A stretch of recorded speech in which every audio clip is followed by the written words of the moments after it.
All right, so the Merkaba is this geometry, and this card just tells you a little bit about it and the history of the Merkaba. It was actually Drunvalo Melchizedek who wrote the Flower of Life books, who Thoth, who used to walk with Drunvalo, is the one who helped to bring this back into remembrance, the Merkaba. And it used to be that when you did the work with Drunvalo in his classes, you would have to do these mudras, which are holding fingers in a certain way, and you'd have all this breath work, and you would have to take like 20 minutes a day to do this breath work, intention, and mudras, and you would have to do it every day for over a year in order to keep your Merkaba functioning, to even have it active. And then, like I say, when Brenda got her wake up and Thoth was there and Metatron, it used to be that, so we found a different way that instead of doing the mudras, we were actually just able to go into the heart space and ask Thoth or Metatron to step into the heart with us and help us activate the Merkaba. But we were still doing the mudras and the breath work one time, but then asking them to step into the heart and help us activate this field again. So basically the Merkaba is an electromagnetic field. It's found in a microwave range frequency around the body. It is something that is connected to the original 8 cells, and it goes dormant for almost every one of us. That when we were born, it was spent for 48 hours after we came out of our mom, and as to me, I attribute that's why mothers feel so good and protected and everything, is because their babies have their Merkaba field going. But then for all of us adults anyway, when we were born, within 48 hours, it quit spinning. And throughout the time that I've been reactivating Merkabas for over 10 years now, the people that I meet that are adults that still have an active Merkaba field are just exceptional beings. You know, they're in their power, they're like these phenomenal artists or whatever. They just have, there's just something different about them. And then kids, since about 2000, kids have been keeping their Merkaba fields. And to me, that is where I see some of these special kids that are able to talk to each other without words, that share dream time space together, and that have these abilities. I attribute it to their Merkaba field. Now, a lot of people, because I've activated thousands of Merkabas for people all over the world, and one of the big things is that people start to have different experiences. Some people start to see auras, or else all of their gifts come online, things like that. And then also people that have severe electromagnetic sensitivities, if they're open to doing this meditation, basically once you activate the Merkaba field again, reactivate it, it is an electromagnetic field, and it can harmonize all other fields that come in. And two, it's programmable. So we can put our intentions into this geometry, into this field, and it amplifies and broadcasts those intentions. So you can read on the back of the card there, you know, at your leisure here about, you know, and you don't have to at the moment, but just it'll tell you a little bit more about the Merkaba and the history through different cultures and religions. So it was in 2015 that I was in Santa Fe teaching a Merkaba class at a yoga studio, and it rained there for the first time in like 2 years. And so nobody but one person came to this Merkaba activation, and he was a special kid, and he had his Merkaba fully activated. I think it was probably Metatron, who knows. But anyway, he and I sat down to do the activation, and it changed. We then started to call it the Crystal Merkaba, because no longer did we have to call in Thoth or Metatron, any outside energies to hold space to activate this field. Your soul is the one that comes in and activates your Merkaba field for you. And so, and it was just a brighter, more tangible field after that, so we called it the Crystal Merkaba. And so since then, we've put out tons of videos. We even have a website, crystalmerkaba.com, and, you know, tons of different activation videos and such. And it is just kind of a part of all the fields of the tools because we put it into the etheric templates as one of those potentials and possibilities. But, you know, ever since about 2015, as the Earth really started to shift, and 2015 was kind of a spectacular year because, you know, I was telling you about all these old grid systems, and we had created new grid systems, which we're going to talk about and do later here today, which was the Global Love and Gratitude grid of anchoring columns of light, and it became a new grid system on the planet. Well, in 2015, Gaia sloughed off all those old grids that no longer served her and started to bring in and integrate some of those newer grids, like the Global Love and Gratitude grid that we started. And now then with our little pyramids, we're creating what we call the Ascension grid, just more grid work on the planet. That's more beneficial. But 2015 is also when you know, we notice huge shifts, like with Gaia. Gaia herself, as a planet, has the star tetrahedron as the base geometry of her Merkaba. And prior to this, too, most people had the star tetrahedron, that geometry that you see here. And it looks like the Star of David is a 6-pointed star. Three-dimensionally, it's 8-pointed star, so it has 8 points to it. And that's the one that was mapped out around the human body. But like my daughter, when she was born, she had like a 26-pointed star. And then I started meeting people that had all these different, you know, like some people have a 64-pointed star. They have their base geometry and then all these other geometries. And like when I was mapping these out with dowsing rods and the asking and everything, I was trying to correlate what these different geometries are and with the gifts that people had. And so I went to Thoth through my sister and started asking them questions.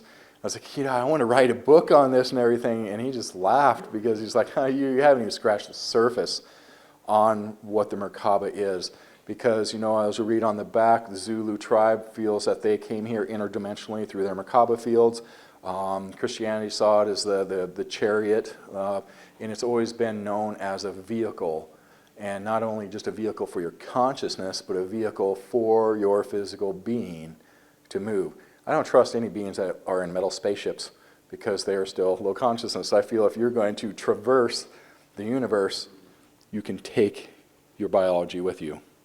And I feel that is through the Merkaba. But yeah, beyond all that stuff, the Merkaba it's electromagnetic field, scientifically shown, and we're just going to reactivate it today. And then you can put your intentions into this field, and then you can go back at any time and put your intentions into it more. And so, yeah, and I'll walk you through the intentions that I put into mine, and then you'll have time and space to put in, you know, your own intentions, and nothing can ever be wrong because it's always amplifies whatever is in your highest and best. So, I mean, this is a facet of you. So, we're going to go into the heart space again, and basically, I'll just kind of walk you through the process really quick as we go into the heart. And we simply, it's our soul that does the work, and we're simply going to take a deep breath in. And I always call it popping the Merkaba, because when you go, whew, it's like you can almost hear it and feel it just pop out around you. And so this is something, too, that if you ever feel kind of dense and bogged down and unaligned, you can just do this breath and pop the Merkaba again. We've actually hooked people up to biofeedback and had them activate their Merkaba, and it aligns chakras instantly. I mean, it is really super cool, and it changes their entire aura field as soon as they pop their Merkaba field. So yeah, if you ever feel off-center or feel like you have a lot of, you know, dense energy on you, this is one tool that you can do to clear it. Yes, basically your soul is the one who's going to activate the Merkaba, so that'll be for your soul to choose and decide. And so, yeah, because so much is unknown about the Merkaba, because I feel that we do have it in all these different dimensional layers that we are. And so I kind of feel like what you had was maybe not here in the physical, but that's what this one is all about, is connected to the human. And so this is really the only energy tool that you can truly own, because it's connected to you as the meat suit, as the human. So yeah, we'll just go through the activation process. It's really quick and simple and easy. So here we go. We're going to close our eyes again if you wish. And go into the heart space. Just taking that breath from earth into the heart, the breath from creation into the heart. Becoming that column of light that's grounded, connected, and in the heart space. And you can just imagine what that feels like around you. It's just that star. It's about one hand, the tip is one hand above the head, and the other tip's one hand below the feet, and it's just right outside of your fingertip width.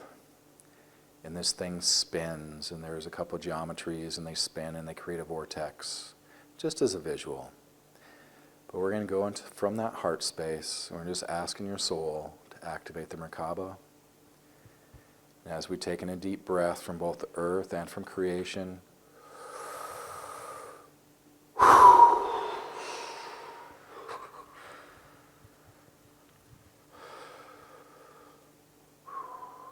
beautiful. So if you feel into it and you feel any kind of off-center or anything, we can do it one more time and it'll just level everything out. Breath from earth and sky. And you don't have to do this breath if you don't want.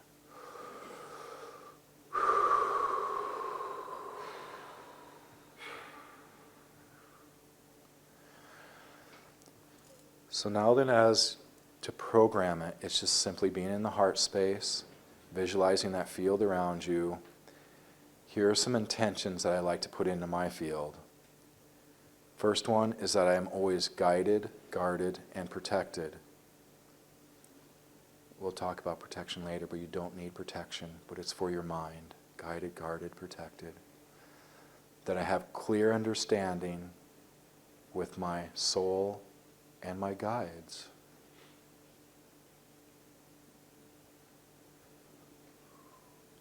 I also like to put into my field that I am a transformer of all energies that come into my field, electromagnetic or otherwise.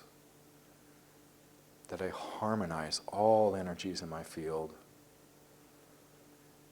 Another intention I like to put is that all those who come into my field receive all the activations, attunements, remembrances that I carry. From there, you can start to put in your own intentions of what you wish this field to carry or to do for you.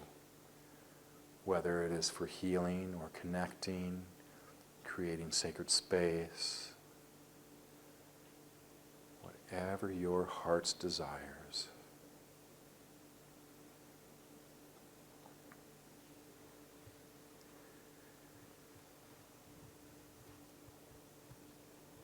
And you can go back at any time and add more intentions or programs into this field.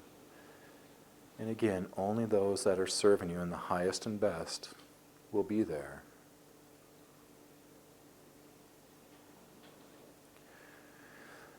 So you all have that permanent active Merkaba field, and you all have that golden fire that we did that activation this morning.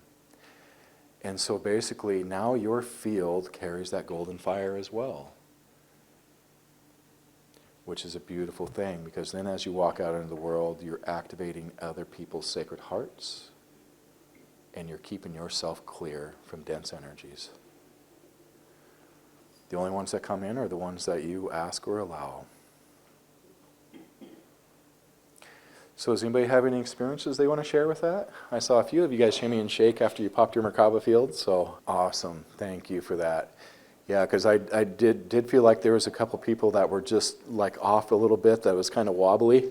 And so that second breath, everybody knew who they were. I wasn't sure who exactly you were, but everybody who did the breath, got it straightened back out. So thank you for sharing that. So the Merkaba, it's an interesting geometry, energetically. It's almost like a column of light, but it also comes out like this saucer shape. So the energetics of this thing it's grounding, connecting, and it goes out about 55 feet across.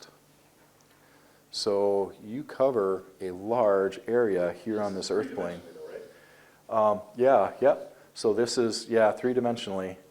So it's this large disc shape that's about 52 feet across.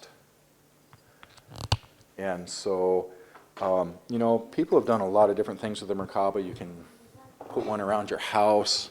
We're gonna actually learn to anchor columns of light here. And when we anchor these columns of light, it's going to be very similar to this. Which we'll just jump into light anchoring next.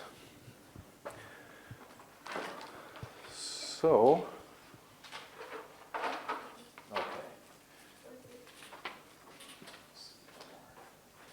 okay, so we're going to talk about some of the tools and light anchoring.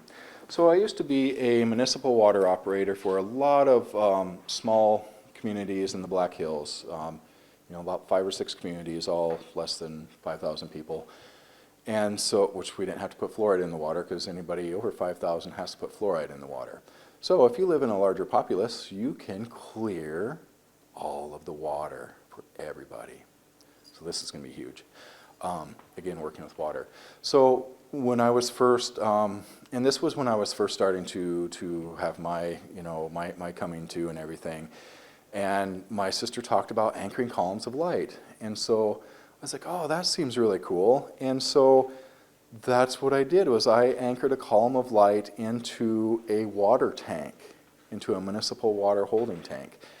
And when I did, it was kind of one of the first visuals that I really remember seeing, because I remember when and it's just like it's just taking the Trinity breath that we do. It's taking that breath from earth, the breath from creation, and bringing them both together. So that Trinity breath is actually a flowing up and down. It is, so you here in the center, you are connecting earth and sky. So that is another huge thing of doing this Trinity breath, is that you are bringing the heaven to earth. I mean, you're making that connection. You are, yeah, it's really huge to do this Trinity breath, to go into the heart space. But so basically that's how I was seeing a water tank, was that the water tank was right here, and I would just visualize using imagination, visualization, and intention of seeing that light go on both ways. First time I did that, I could visually see that water getting brighter, and it flowed through the pipes all the way to a house, into somebody's drinking water. They drank it, went through them, and back out into the earth again. And you know, that's the way it showed me, is that that water became light, and it shifted everything.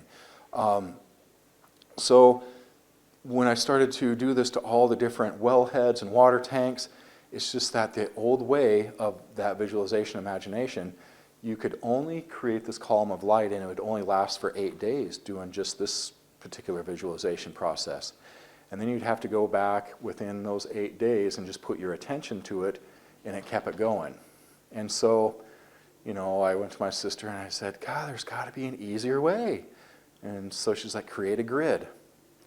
So me and one of my path partners at the time, in 2015, we created the Global Love and Gratitude Grid. Well, what we did was we went to a spring in Hot Springs, South Dakota.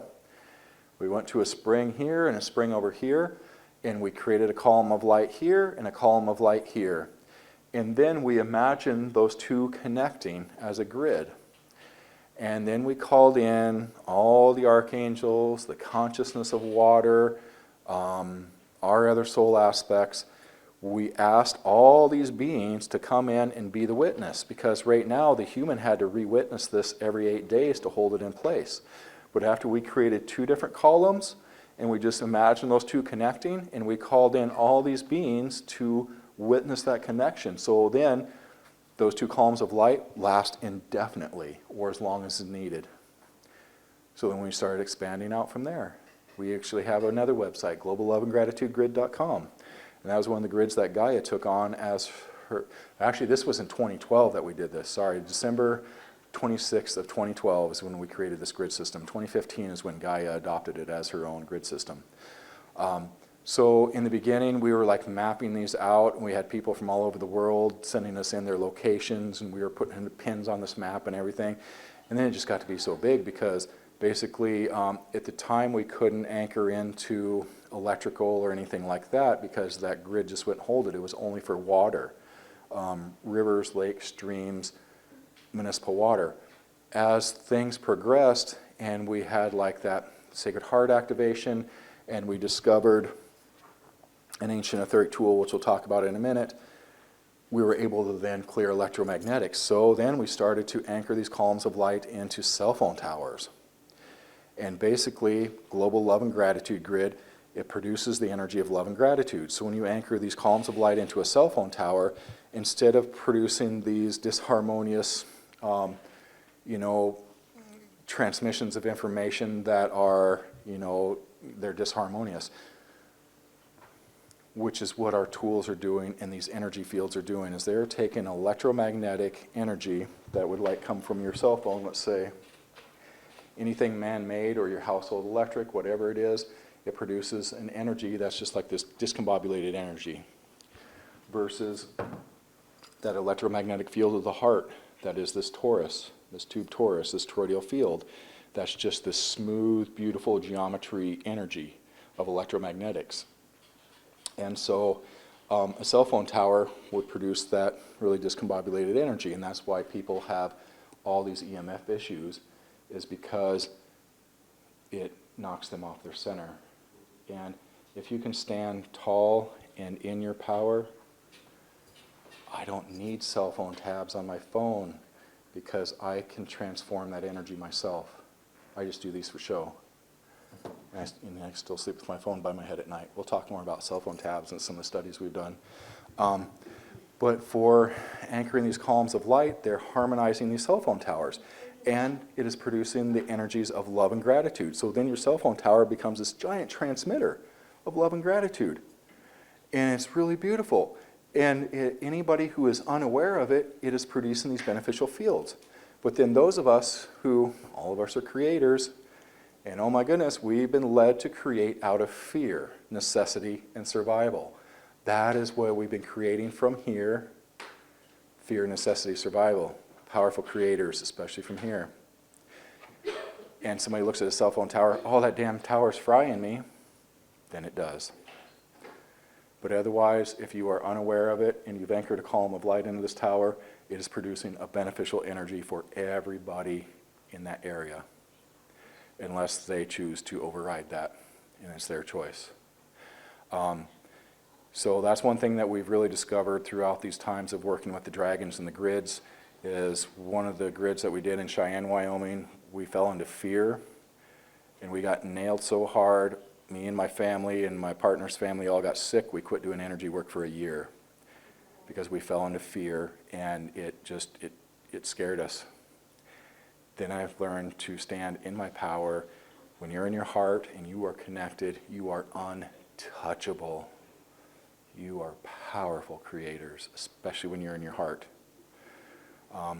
But we've traditionally been here as powerful creators of the world that we see. And so that is why it's so important to be in the heart, is because instead of creating out of fear, necessity, and survival, we're creating something because all hearts are connected, and we are creating something that is beneficial for every being in creation. So columns of light.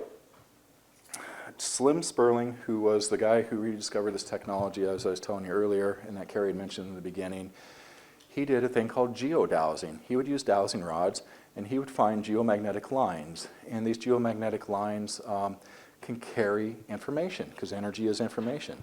So if this geomagnetic line comes down through, let's say, this really crime-ridden neighborhood, and all of that energy comes through there and is carried on that line, then you receive that energy. Just like if it comes through a nuclear power plant, you receive that energy. I saw this on the way out here, not necessarily a geomagnetic, could have been a geomagnetic line, but I stopped at a gas station, probably 2 hours out, and I went in to use the restroom. And when I did, I had all these weird, it was like, it's like I could see and feel some kind of a violent interaction in that space, and I was like, whoa, what the heck is that? And it was a visual that came up. And And so I just stopped and I just cleared it. And you know, when you do energy work and you clear something, you can feel a shift in your body. And so that is a great thing when you can feel those shifts, then you know that something's happened. And so as soon as I stopped and I did that energy work using, you know, this other technique, using this technique that we're going to keep working on, is that it shifted it, and I could feel it shift it. But it's kind of that whole same concept of energy is information. So these geomagnetic lines that would come through this crime ridden area brings through all of that different stuff, the fear and the projections and everything. So so basically I was teaching a dowsing class at a library, and Slim used to use these rods cut to a sacred measurement. He would just take like either coat hangers or welding rods, copper-coated welding rods, and he'd cut them to some of those sacred measurements that come from the Great Pyramids. And basically he would find this geomagnetic line that would come in, and he would call what you do stapling, and he would put these on the outside of the building, and those lines would jump up and around or down and under. And so then you didn't have those particular lines with that energy and information coming through. Well, one day when I was teaching, I forgot all my staples at home. And so we still found all these lines, and I was like, well, hey, wait, let's just do something with intention. So we as a group got in the heart space, and we just used our visualization, imagination, and intention of seeing all these lines going up and around, down and under, and just around the library, all the non-beneficial lines that we were finding. It's still that way today. It still is clear, and this was 10 years ago. And so that was really the part of, oh wow, we are powerful creators. So then once I found the Etheric templates, and we had a friend, a professional dowser with golden light dowsing, said, hey, can you make me a set of dowsing rods? I was like, yeah, we're going to use these sacred measures and these cool ball bearing swivel handles, and we're going to create an Etheric template that allows the person, anybody who picks these up, to do that work of clearing these geomagnetic lines and portal vortexes and all the stuff that dowsers do. Because you use dowsing rods, professional dowsers come in, they find how big your field is, or if you had a portal vortex, or you know, entities or geomagnetics that are non-beneficial, all this stuff. And so they do the dowsing for energy. And I was like, okay, we can put all of that into this Etheric template so that a person holds this dowsing rod and they can do the work. But when we were looking for it, we found, well, my sister found this ancient Etheric tool, older than the universe, more than likely, older than the galaxy, probably older than the universe. Etherically, it is this golden light rod that's fuzzy because it has sound and colors and light associated with it, and we just called it a golden light rod. And we brought that into our Etheric templates and put it into this specific sacred measurement right here, the standard Teotihuacan unit that was used to build the city of Teotihuacan in Mesoamerica. And so it became the golden light rod, or the golden light wand. Well, we first made the dowsing rod. And it in itself is something that the soul wields. So as the human is here in the physical, and this rod is here in the physical, it is the soul that is holding that higher dimensional tool of this. And it's those that do the work, the higher dimensional tool and the soul.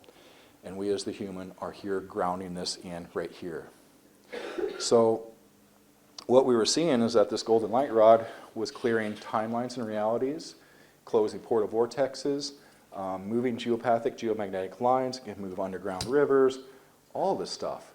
And then that was really a phenomenal tool. But then when the golden fire came in that I was telling you about, once we created that golden fire energetic, that's the measurement of the handle. So now it's the golden fire and light wand. And with the golden fire edition, when you use that to anchor columns of light, you are now able to cross over ghosts and waywards and entities and closed portal vortexes. So this is the tool that I have traveled all over teaching for years and have tons of videos how to anchor columns of light utilizing this higher dimensional tool. Mary Claire has the portable version. Yeah, and that's it, is that the small ones are exactly the same. You know, and that's kind of what all the tensor tools are. We can make various sizes, and a lot of people, we call this a practitioner size because a lot of people who do, you know, work with people, they'll use this larger size and everybody kind of feels like you're doing something because you don't have this, you know, tiny one, which the power and potency is not in the physical. The power and potency of these tools is in the higher dimensional aspect of the tool. And so, yeah, these little ones work just as well. So the columns of light have been huge. I mean, when we start anchoring these columns of light, you can anchor it into the water out here, which we did last spring. You can anchor it into cemeteries. You can anchor it into your home, your work, your school. That's what I do with my daughter's school, is I anchor these columns of light there, because the school kids, man, they carry a lot of junk with them to school every day, you know, and this will clear all the stuff. And so let's see. We're going to move on still, because this wand is kind of progressed. We created a fairy wand. So we have the brass wands, the golden fire and light wands. And then I used to do this thing called the Fairy Human Congress Relations out in Oregon. I go out there every year and teach this class on working with the Fae. And so we made a fairy wand, and it's a little pendant, and it was pretty cool. And but then the Dowsing Association was always at the same time, so I started playing with the Dowsers instead, because they had, you know, they could pay my way out there. Then the dragon wands. So we created a dragon wand for working with the dragons, because once we started working with the dragons more, you know, and I found that one of my soul aspects was the dragon, was one of my incarnations. We started working also with this group called the Council of Six Dragons, and they just are beings that, you know, dragons don't really care about human affairs, because we're just down here playing in this little schoolhouse of soul growth and learning. They're just, you know, they're higher dimensional beings, just like the angelics are, you know, and but you can still work with them. And so we created the dragon wands, both to run energy, but also to connect with the various dragons that are out there, because all these beings are for the highest and best. They're all benign, beneficial beings. And this particular wand in this newer energy is basically you create this field and you just invite them to step in, and only those in that higher consciousness come into the field, and you can work with them. Then we created a shaman's wand. I was invited to go speak in Guatemala on solstice, winter solstice, about 3 years ago. I was the only white guy there speaking. And I wanted to create a wand for the shamans, so we created the shaman's wand. This one was in one of the newer energetics at the time called the regeneration energetics. I used to have this hiatal hernia, which is the stomach that flips upside down, and we could never get it to stay down. I mean, we could do the energy work to pull it back down, to run energy to it and energetically pull it back down, and the stomach would flip back. But it's something that a lot of people get as these hiatal hernias, and it sits on one of your main arteries, makes the body think it's dying, makes you think you're dying. It causes all kinds of issues along acid reflux and everything else. Mine was always emotional, the reason that this popped up, and we never could clear it. After the shaman's wand was made, I laid down for 2 minutes. I ran energy to it without really any intention. I sat back up, and I could not find that it was ever in existence. The first time we saw that we were able to uncreate creation was with this shaman's wand. Then when the wisdom wands, or the wisdom energetics came out, we made the wisdom wand. This thing is phenomenal. This has all those wands that we talked about all in one, so you can use this to anchor columns of light. So basically, when we do the columns of light now, we can bring in that whole concept of that 0-point energy field. I should probably throw some of these away, huh?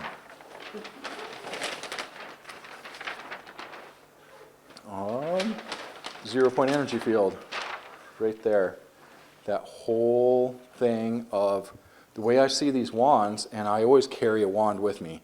I actually lost one in a changing room somewhere yesterday, because I usually wear one on a little bungee bracelet, and so I was trying on shirts, and I left this somewhere, probably Macy's or something, I don't know. So anyway, I always carry a wand, because this is kind of a reminder to me what I see this creating the field as I just use this passively, is I see that there's like this fibrous cocoon that comes around me from about here up to here. And this fibrous cocoon is something that my soul puts on, and it's not a protection. And that's when I was mentioning in the Merkaba that I'm always guided, guarded, protected. Well, we are beyond protection, because if you say you need protection, then you are inferring that there is something outside of you. Everything is your energy, and your energy is here to serve you. There is nothing outside of you that is not you. And so basically, when you stand in your light and in your power, you are untouchable. You are untouchable. So the cocoon, the fibrous cocoon that this creates around you, it's not meant to be a protection. What it is it becomes that transformer for those energies that you draw in. So you create this fibrous cocoon, you have your brilliance within here, your light untainted and untaintable. And then from there, you just shine your light out to whatever little side of the tuning fork that's resonating out there that triggers you, or whatever situation it is that comes up. You shine your light out there, and I just use this as a visual and as a way to help me get into the heart space, because all the tools that we create a field that helps to open up that connection between the heart and the mind, to bring you more into the heart. That's what all its tools are doing as well, is creating that field. But I just use this as a visual, and that's what I teach when we do the light columns, is we use these as just a visual aid to imagine that column of light, which you can do the same with what we saw there as that column. But I have not met a thing that I have not been able to shift either it or my reaction to it. Have not met a thing. So as anything comes up as you guys move forward, because we are onions, but I tell you what, we're not just doing one little layer by layer. We are getting in and smashing that whole dang thing to pieces. And we are clearing those layers that we have created throughout all these lifetimes. So when you come into this space and you put your awareness, divine awareness, onto anything, it shifts and changes it. And I just simply use this as a cheat sheet little device. But we don't need any physical tools. Tools are great, but we really don't need them. So this is what we need to practice some more, because this is so huge. Because so as we go out into the world from today, we're going to still find crap that comes up that we reacted to. You know, and maybe especially more so now that you started to really peel away the layers, you're going to find little pockets that are coming up that are just wanting to get your attention. And they're going to piss you off. And that's where you need to stop, go back into the heart space, put your divine awareness onto it, and allow your soul to shift it and change it. Like I say, I've not met a thing that I could not shift. And I don't know how long the Wisdom Wands have been out, probably less than a year, I think. So I mean, it's been a lot of peace. I've had so much peace, more so than what I've had in any lifetime, I feel, is because I've been able to clear so much of that stuff.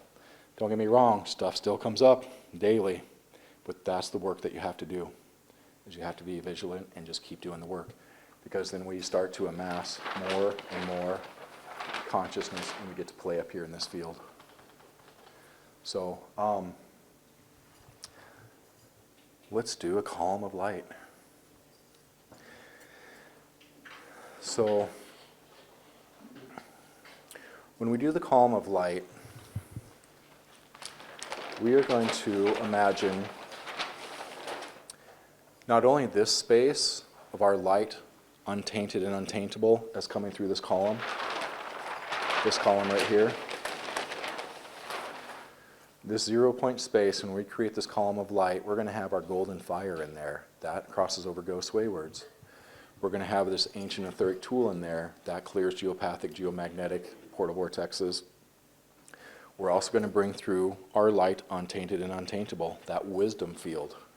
So basically all we're intending is to bring all this stuff, all these fields that we've worked with today, into this column of light.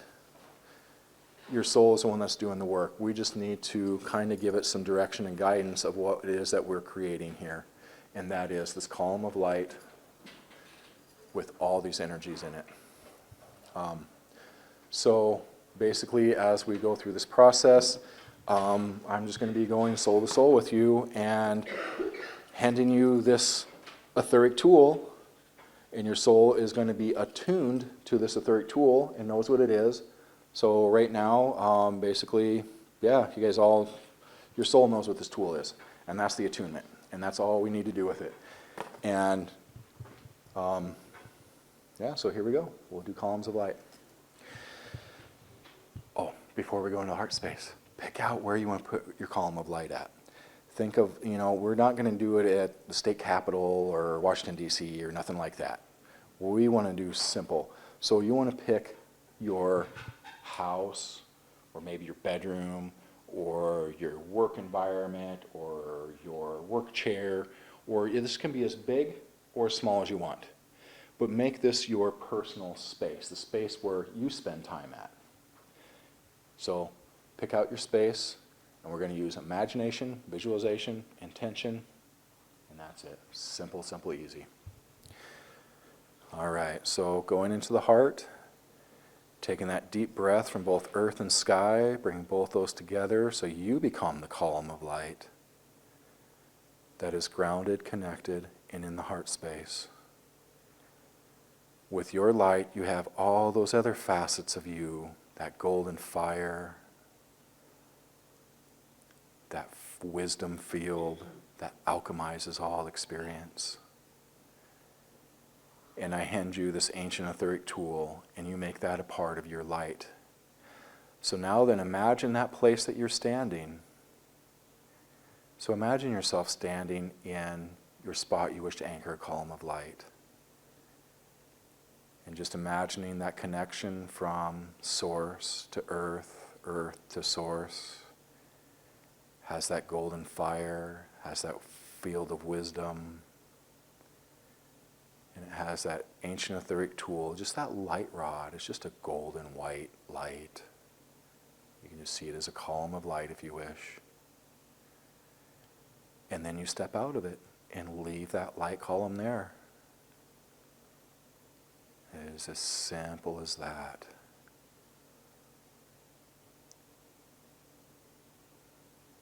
Simple as that.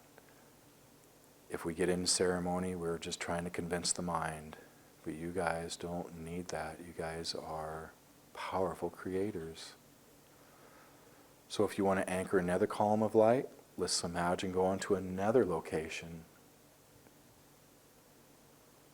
Standing there, breathing in the energy of earth, the energy of creation, connecting those two. That white golden column of light with all the color, however you see it, has that golden fire and that field of the wisdom.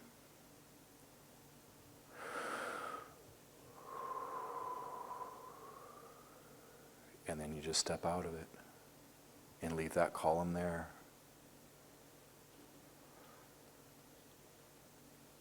Cell phone towers. If you know a cell phone tower in your neighborhood, imagine standing where that cell phone tower is.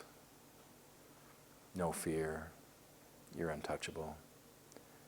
Column of light going right through that tower, both up and down. It's bringing through that golden fire, that golden light. It's bringing through that field of wisdom that gets transmitted on that tower. If you want to call in others to assist, maybe you work with the violet flame in Saint Germain. Maybe you work with other beings of light, some of the angels, whatever it is. You can invite anybody in to help hold space there if you wish. And you can put your own intentions of what you wish that cell phone tower to transmit. It'll automatically transmit love and gratitude and wisdom and golden fire.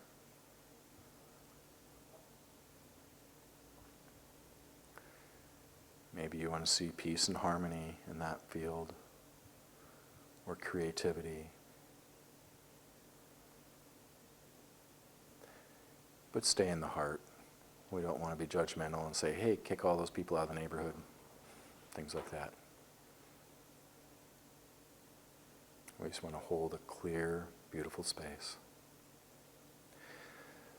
So this is a simple exercise that you can start to do while you're driving. And right now we're kind of making a little bit of a ceremony out of it because we're doing the visualization and everything.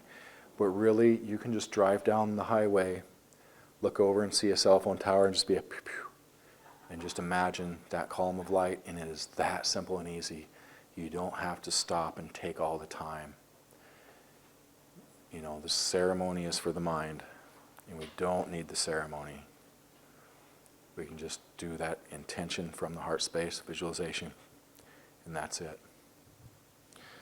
So play with this a lot. I mean, it's huge, because every time you anchor a column of light onto the planet, we're doing a lot, because, you know, I'll do it like crossing a bridge. I love putting them over bridges, because not only is it doing the water, but it's doing every person who drives through there.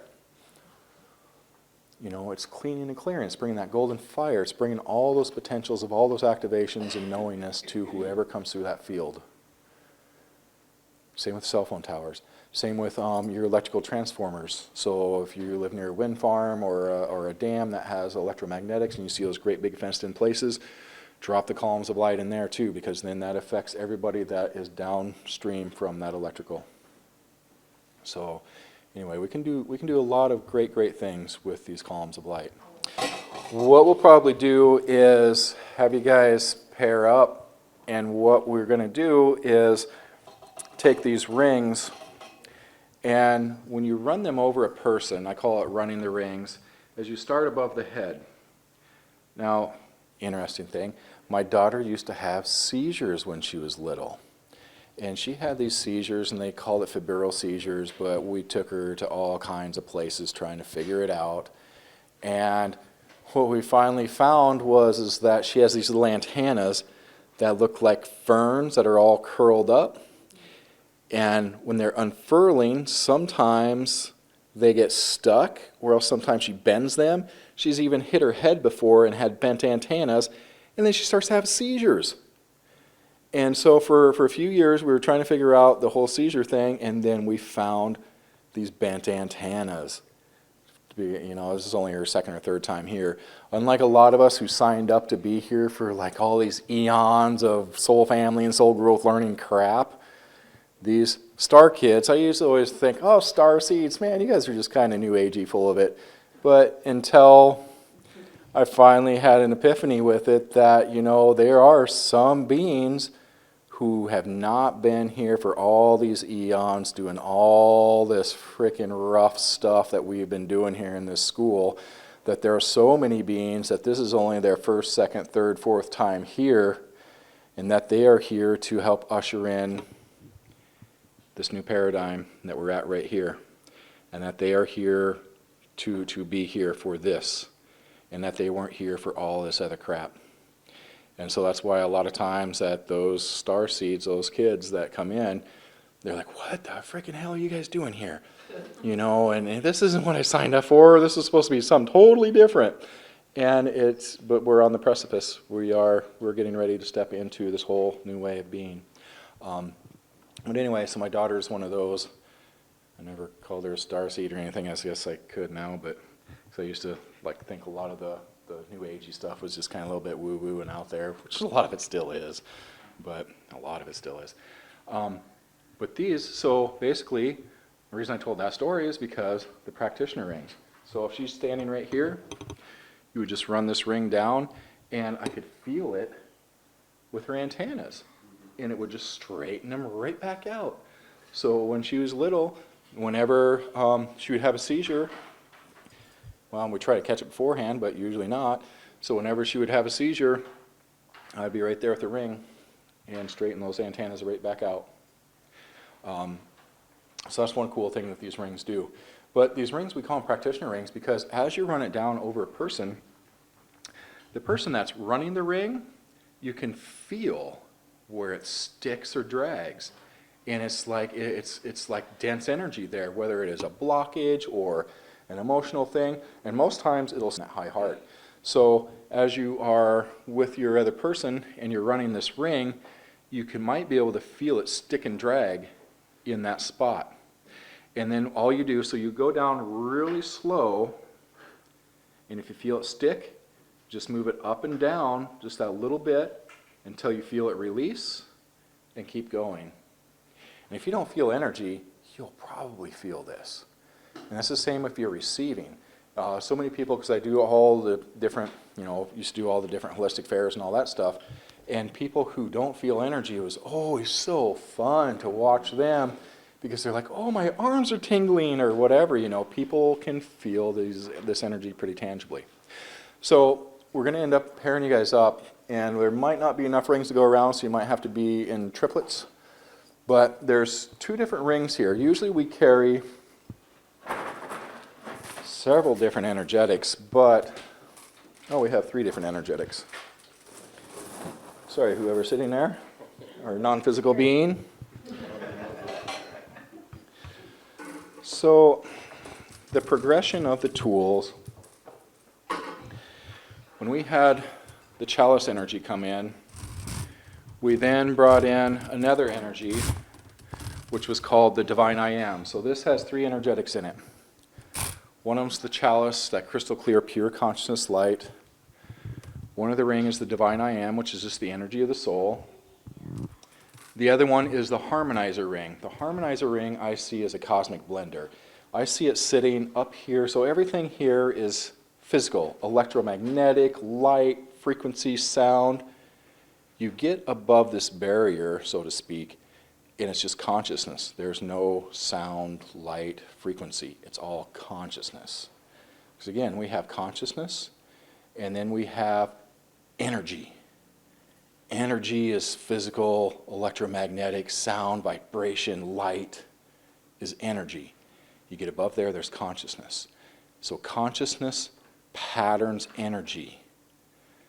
This I call a cosmic blender because I see it sitting right there, and it is bringing in more consciousness into the physical realm.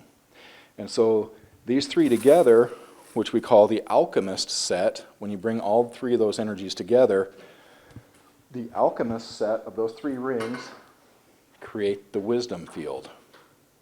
And so basically these 2 rings, when these are collapsed, and this ring here, this heavier gauge one, are the same. They're the wisdom field.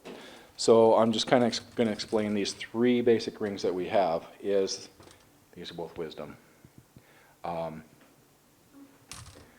We have a new energy, which we're going to do a new meditation today that we've never done before with anybody. This ring is a grounding ring. This one is not connecting to all the higher soul stuff and doing all the big clearing and bringing in. This is connecting your heart to the heart of Gaia. This is like hugging a tree. It's like putting your feet in the dirt. So this is grounding. And the grounding, again, is the connecting of the heart to heart. So not only is it an electromagnetic grounding, but it's an energetic, it's an energetic grounding, consciousness grounding. So we have these 3 styles of rings. So I'd like for you guys too, as you pair up or triple up, we'll see how many rings we got here, to once you use the light gauge one, switch up to either the heavy gauge or this triple ring. Again, these 2 are the same, the triple rings and the heavy gauge. Yes, sir? So on the triple ring, you said there's the 3 different, when you're looking at them, do you know which one's the different one? Or they can change? No, well, both. Both. Right now... They look all the same to me. Oh, they're all the same cubit measure. So the cubit measure of these is what we call the 888 series. 888 being 888 millimeters. And then these ones are a double cubit measure of that. So these ones, the actual length all the way around is 1,776. So it's a 1776. But this 888 series of rings was basically a cubit measure that was used to create the earth, but it's never been used on the earth before for geomancy. And geomancy is the spacing of sacred sites and things like that. So the pyramids and how the pyramids were built and the spacing of pyramids. So the 144 megahertz ring that is the sacred cubit from Egypt was actually used in the physical construction of different pyramids, not the blocks themselves, but the whole pyramid, where the standard Teotihuacan unit, which we found in the dowsing rods, is actually in Teotihuacan. It's used to space apart the different places. So these cubit measures, the 888 series, again, was not used for any of those purposes to build temples or pyramids or anything like that on the planet. So this is a perfect one for the grounding. When you spread that apart, do you know which ring is which? No, I could feel into it and tell you. Oh, okay. Or you could just simply change it to. So if you spread this apart and you want to experience the harmonizer ring, you just simply intend that, and that brings this through So yeah, on this one. good switch. Yep, yep. Yep, but right now, so these ones are all each made individually as to be that specific etheric template, the harmonizer, the chalice, and the divine I am. But anyway, those three together, so basically, again, this triple and the heavy gauge are both the harmony ring, or both the wisdom ring. This light gauge one is the grounding ring. And so what I'll have you guys do is, after you're done with one or the other, the wisdom ring or the grounding ring, switch that out with another group and do it again. So basically have you guys each just feel the energy. And you can do this various ways. You can just start right above the head and go down slowly, and you can just go down to the heart and just be done there, or you can go all the way to the floor, whatever you feel. It really doesn't matter. I just want you guys to get a feel for what these energies are, because we're going to do a meditation after that with this grounding and the wisdom energetics. So anyway, grab a partner. You carry so much stuff in that high heart area. And so did anybody else notice that as you're moving them through that you could feel like that heaviness or that stickiness? Mm-hmm. And were you able to move it up and down, and were you able to feel that clear? Yes. Yes. Awesome. You know, and that's why we call them the practitioner rings, is because people can use them to basically do so much of the work so that they can then use their modality to actually get in and do their modality. You know, it does all the clearing. And so that's too why, you know, a lot of people will use them passively by just putting them underneath of their beds or their tables that they're working with. You know, even massage therapists will do this. We even have people, we have a whole salon out in LA, there's people out there who use these rings underneath of the chairs, because that way when people come in to the salon and they're dumping their junk, you know, they're kind of like bartenders, and you know, they're therapists, you know, and so it does that clearing work. So using the rings in a passive sense like this is great. I sleep with the rings above my head and under my bed and everything else, because it just holds you in that field. And you know, because so much of the work that we do is at night when we're asleep, and we were just having a conversation here with somebody in the room about the nightmares that they're having and the dream stuff. So much recently, the dream stuff has been coming up as a way to release. You know, everybody releases a little bit differently. And sometimes the release work that we're doing in our dreams is so far out there that we can't really comprehend, but the mind does a really great job of creating the visuals for us. But it's like, don't read into your dreams right now. Don't call your dream person and say, oh God, this thing here happened, and what does this mean? The dreams that we're having is about release work. So it doesn't have to have the in-depth meanings that it used to. You have to really, if you are a dream specialist and do this stuff, you really have to look anymore to feel into whether that is really a release dream or if that's something that's trying to give you a message. So much releasing is going on, especially at night. Let's see. So again, with these two rings, and did you guys all feel the difference between the grounding ring and the other ring? So these are cut from the same exact cubit measure, but they are simply a different etheric template. Again, the grounding ring is the one that is just totally connecting your heart to the heart of Gaia. And so we're going to do this Trinity breath, but deeper. So we just released, actually just yesterday, and haven't officially yet, these two sets of rings, that thicker gauge wisdom ring and that thicker gauge grounding ring, because those two work together kind of like the Trinity breath, where the wisdom ring is this. This is what the wisdom ring is doing. The wisdom ring is bringing your light in as that magnet, as that alchemizer, and it is bringing in all this stuff. Where this grounding ring, it's the part to where we see Gaia the earth as being this powerful transformer. Everybody's like, oh, Gaia, she's so sensitive and all this stuff. Gaia is so flipping powerful, you guys. She is a master creator. And she is here to assist in the release of all of your crap. So this meditation that we're going to do, I was originally calling it the Earth Sky meditation, but I had to change that because that's what Drunvalo Melchizedek does, is the Earth Sky meditation. So we're calling this set of rings Divine Earth Alchemy, because we are taking that divine awareness and we are working with the earth, and these two rings together are basically allowing the release more. So when we do this breath here again, and we're just going to connect just to the earth first, and we are going to connect really fully with the earth, in that she's just going to envelop you, and she's going to want to pull out everything that you will let go of. She is ready to pull that out of your field and to alchemize it, because she's a powerful transformer. She's a powerful alchemizer, and she is here in service, just as we are here in service to her. So that's what we're going to do on this one breath, is we are going to connect in very tangibly to the heart of the earth. And so how I see this energy of earth is actually a crystal sun within the core of the earth. There's like this, it's the heart, and it's this crystal sun. And I see this energy as almost like a sparkly electric blue, white, gold, blue energy that comes up. And what we're going to do is we're just going to allow that to envelop our bodies in every cell, in between every cell and in our field. And she's just going to just give you that hug. And she's just going to start, as long as you allow, she's going to start just pulling out those pockets of dense energy, stuck emotions, whatever it is that you still carry in your field as a quantum, multidimensional human being.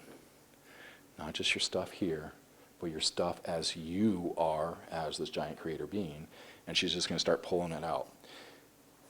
After we do this meditation, we'll get more into the wisdom and talk more about you as creator. And we'll do that meditation. But first, we're going to connect in deeply with the earth. So here we go. Closing your eyes.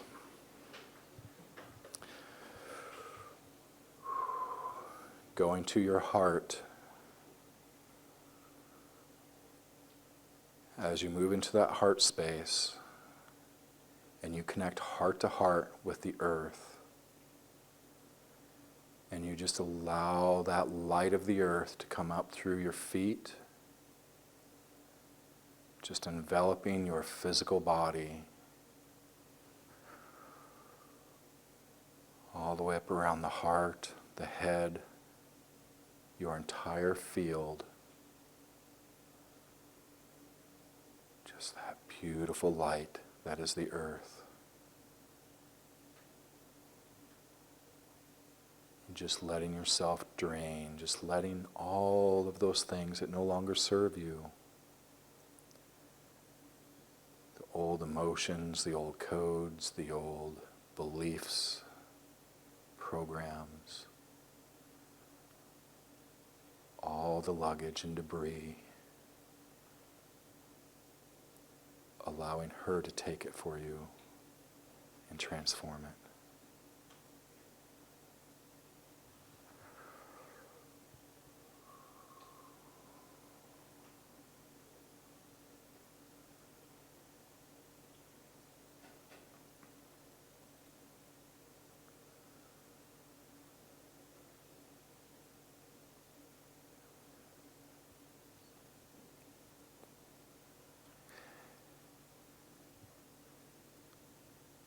So next, we're going to connect with you as creator.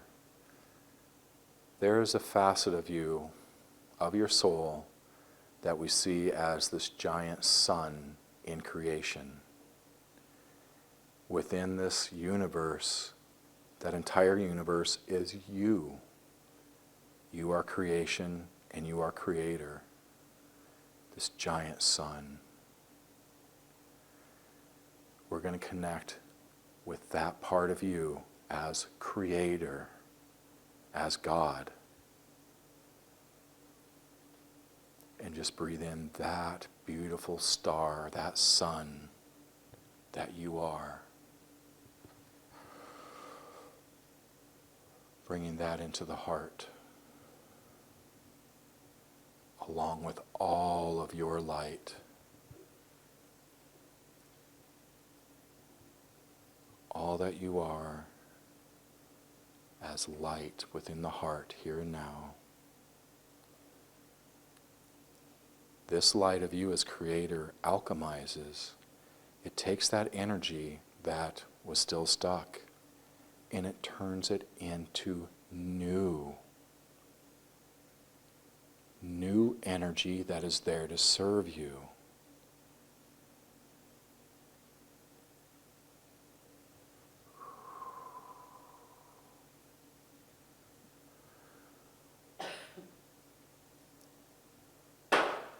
So now as you connect your star as creator God that you are, to the heart of the earth and to the heart of you,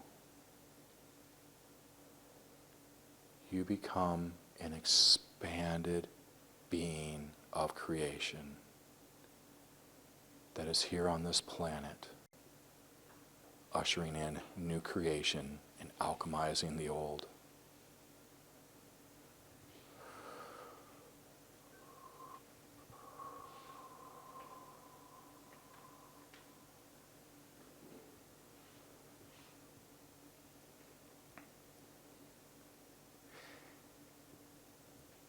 And it's just staying out of the way. Again, you cannot stop or interfere with your light if you just allow.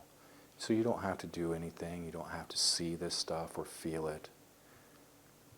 But you do have to allow it to just soften up, to just let it be.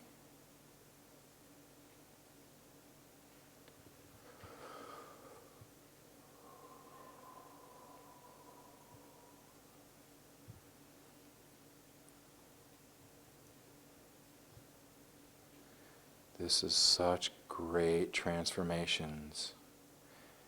And I know some have expressed an anxiety or a fear with some of these things, and it is perfectly natural because for eons you have lived in this old paradigm and you've gotten really good at it. But now it is calling for you to release your identity, everything that you've built upon through all of these eons of time. That is your identity. I am this. I am my trauma. I am my structures of belief. No more. No more. You're releasing that identity as the limited human being.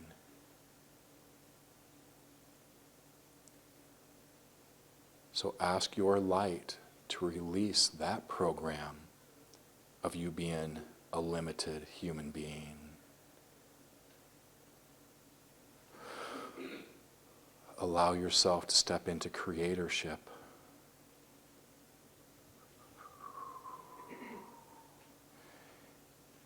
And you don't have to wonder, how do I create? That's not for the mind or the human. Again, that is for your consciousness, your wisdom to create. You are simply the facet that allows creation to flow. You are the facet to allow creation to flow through you, and you are Creator God.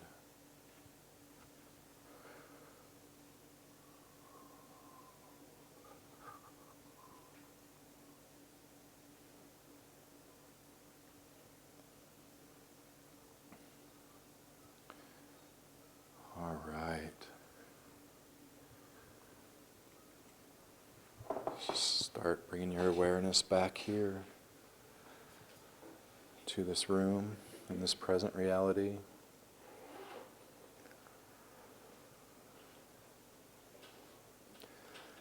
To the sunshine and the geese on the lake.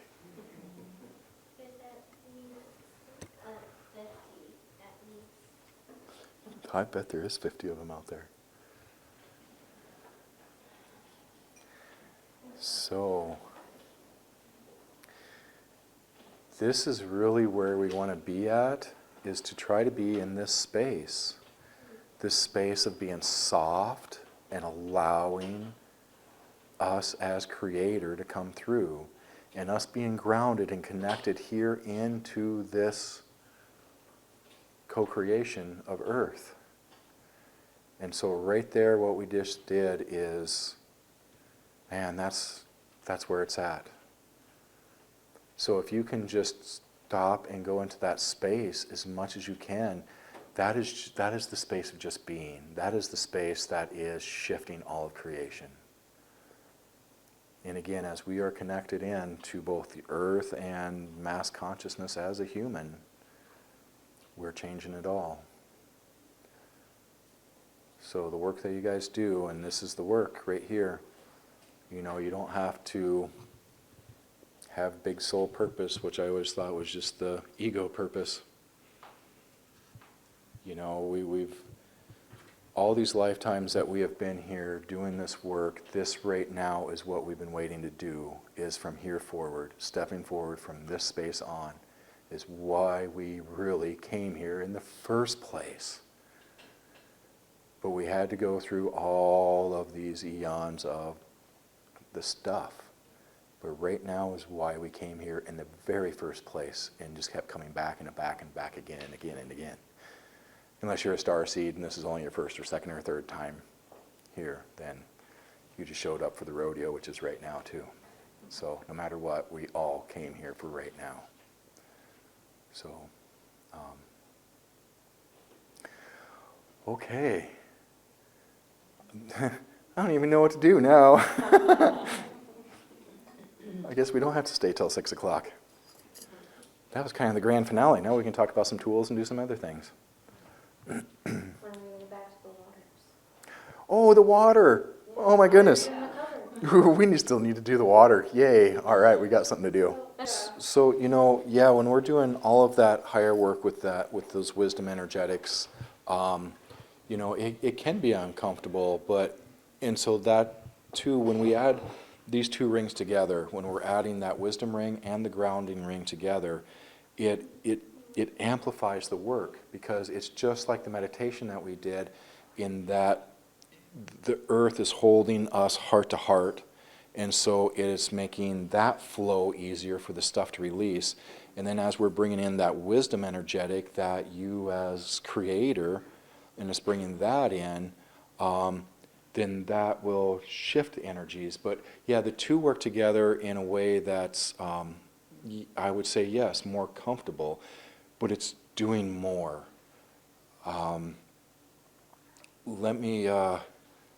Let's talk about our Betar coils, those discs that we all have our water on. The whole concept of infinite potentials. So again, this is kind of that field of consciousness. Well, let's go back to this one here for a visual aid. Is that we have all the potentials up here, and we get stuck in this little box, and we choose. So actually, there is one more concept that I really need to bring up to make sure we hit home with that, and that is choice.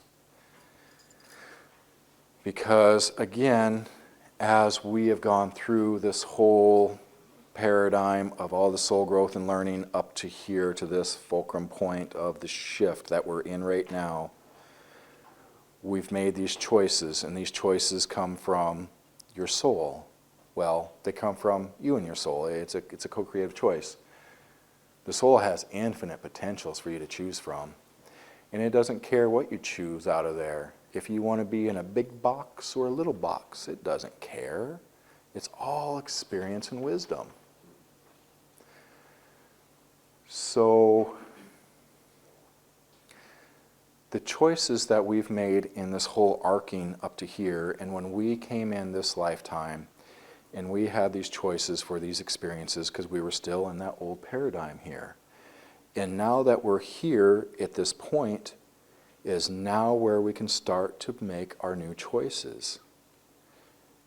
You are a master creator being. You are here. You're no longer playing back here in this crap. You are here and you are ready to move forward. With that, it can be a choice because sometimes we're still running on our old choices. So as we came into this lifetime here, we're still playing out all the crap that we chose as experience. Right now we have a new choice. And it's interesting because we talked about the death doors earlier being open for some people. We've noticed here since like 2020 that when that death door opens for a person, they can choose not to go through it. Many times death doors are open and people choose not to go through. They choose to stay. So there's new choices that are available to us, new potentials. There's no longer a box. So dissolve your box. Don't step back into there. Ditch the box. Yes, sir. When you say death's doors? Yes. They're multiple. Yes. Yeah. So are there multiple doors going to the same place, or are these different places? Oh, they're the exit point. They're the way to exit out of your physical body. Okay. Because you can't exit out your physical body unless, the soul is like, hey, here's the way. Got it. And But so there's several different ways. for my understanding, my understanding is that there always used to be just one death door. Okay. And that was the one. And you just went through it. You didn't have a choice. You didn't argue about it. You're just like, oh, death door, okay, bye. And then anymore, it's like it's opening up more choices. Like in September, I had like several death doors. I mean, they were all around me all the time. What you mean is different points in time, right? A death door is a point in time where you have a choice where you can exit out or... Yeah. Yeah. Yeah. Yep, a different point in time. So that's part of the choosing. So basically with choice and us putting our foot down as a master creator being, a lot of times we don't know what we want, but we always know what we don't want. Well, sometimes. So that's where we begin in our choosing, is saying, okay, you know what? I've had this experience, or, I don't want to play this game anymore. Damn it, soul, source, universe, I am done. I am complete with this, and I allow it to release. I no longer choose, using your words. I'm just putting out words for you to use. It's your intention. Your soul knows what you're trying to say. It doesn't have to come out words. But it is your choice. But you do have to make a clear, conscious choice of, no, I no longer want this experience. It's not what I'm here for now. And then things start to shift and change. So that's basically what we are doing with this. Is if we see this experience out here, we come here, divine awareness, you, your light, untainted and untaintable, divine awareness, you here and now, you look out there and you send your light to it. And you're basically right there, you're making the choice of, hey, yeah, I see you, I don't want to do that no more, but we're going to clear this up and let it go and be done with it. So I'm just trying to throw out a lot of different ways to see this and concepts for you to bring it into your awareness, however it is that you can grasp and feel and do to make this a practice. Yes? So here's the thing. So you are totally talking a real truth about everything in this old paradigm. So this new paradigm of us being in our light holds the infinite potentials and possibilities. So when we were in the space that we were in a minute ago, we were holding infinite potentials and possibilities. That when we are just like that, that light radiates out into everybody who's in a box. And so we don't have to go there and try to convince their mind, hey, you're in a box, you should get out of there.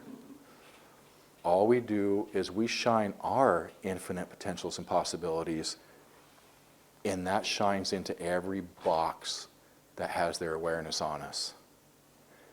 And so you don't have to go to your loved ones and convince them anything. All you do is you go into this space and you hold space of infinite potentials and possibilities. Then they will finally look up and see, oh shit, there's no box. And they will step out of that too. And so that's really the new paradigm of shifting all the people, because you're not going to be able to go out to the average Joe and say, hey, you know you're stuck in a box here, and try to explain anything to them. But you can just be there holding your light. And we were having a conversation too over break about, about how that ego and everything, and that you still might have some chatter with that. So in this little process that we did of asking the ego to step into that alignment with everything that's new in this new paradigm, it might sit there and think about it for a minute.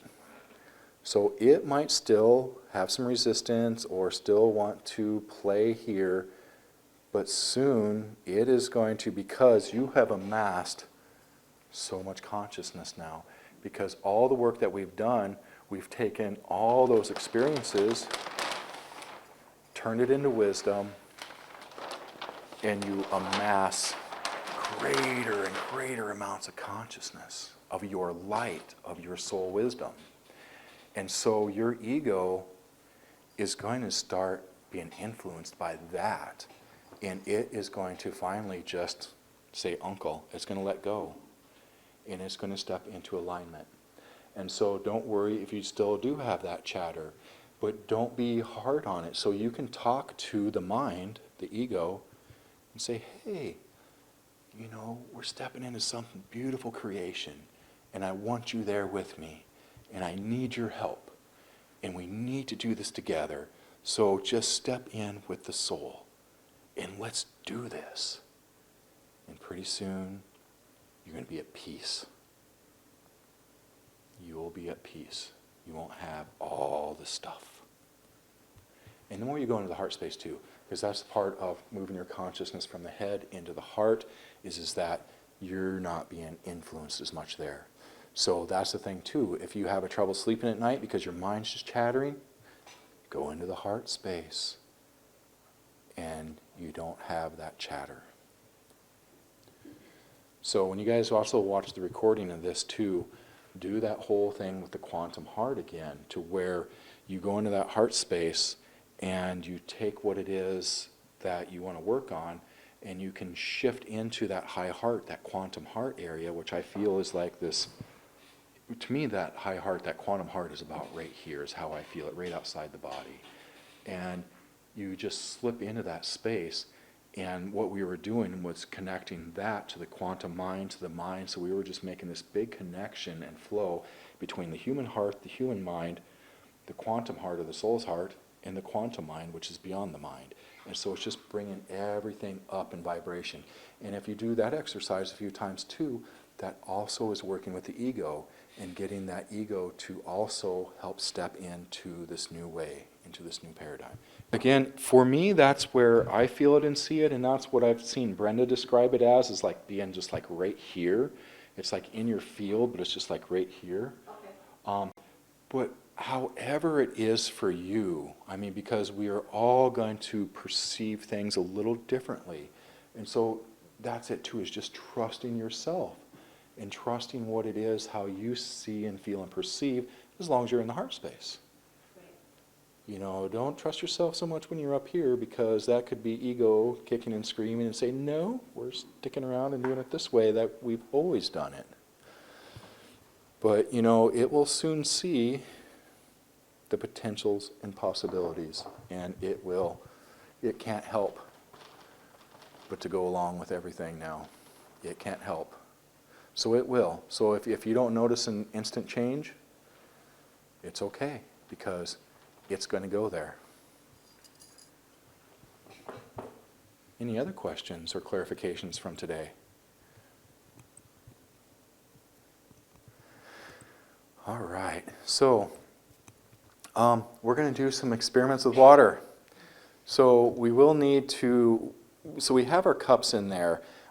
Basically, when we set our cups on those little discs are the first thing that we've seen that is bringing the potentials and possibilities of the soul without you having to be in the mind to create it. Because usually, I don't have the trio out here anymore, but any tensor ring, and I was talking about how you can create a healing elixir from your water. You place your bottle of water in there and you simply speak into it, of what you want the water to carry, kind of like the Bach flower remedies. And you can ask the water to carry whatever frequencies and properties for you.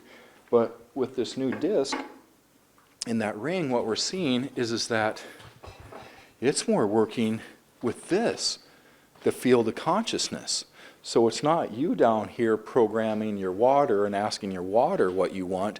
That little disc, when you set the water on it, you're working from these higher potentials. And that's what those little packets of energy of all those little colorful packets of energy that you see coming up out of that disc is potentials and possibilities.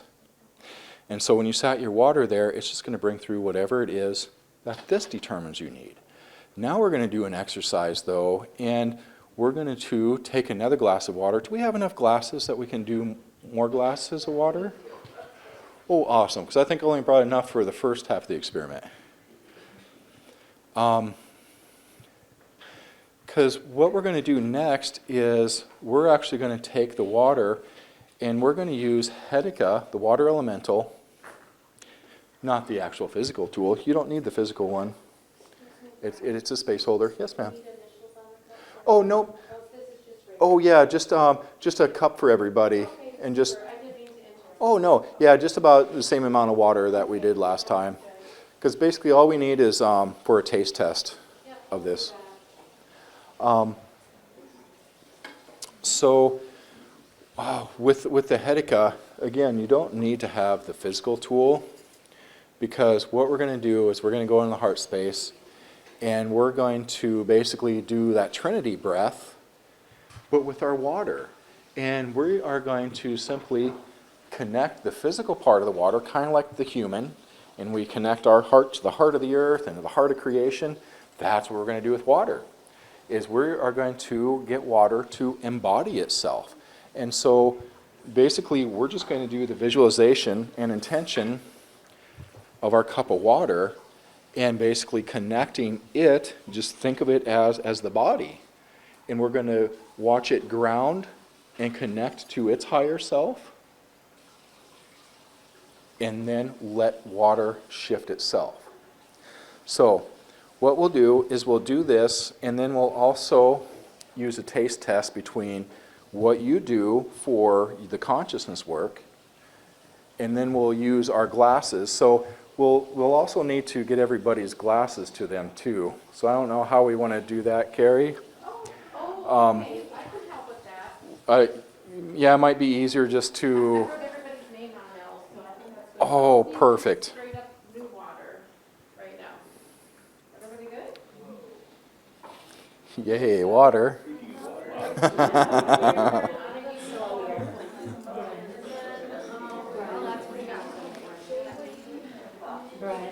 Mm-hmm.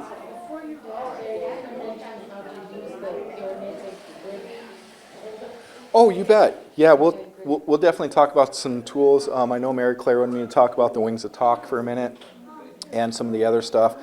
So this will be the last of the energy work stuff that we'll do. And then after that, we'll just get into the tools. And then at any time you guys want to take off, you're like, oh, okay, I don't need to hear anything about the tools. You certainly can. So this will be kind of our last consciousness work that we do for today.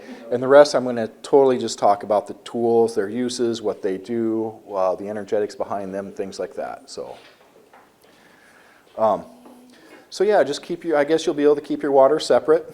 So the water that we're getting ready to do the embodiment with, take a sip of it and check it. The one that we're getting ready to work with, without your initials.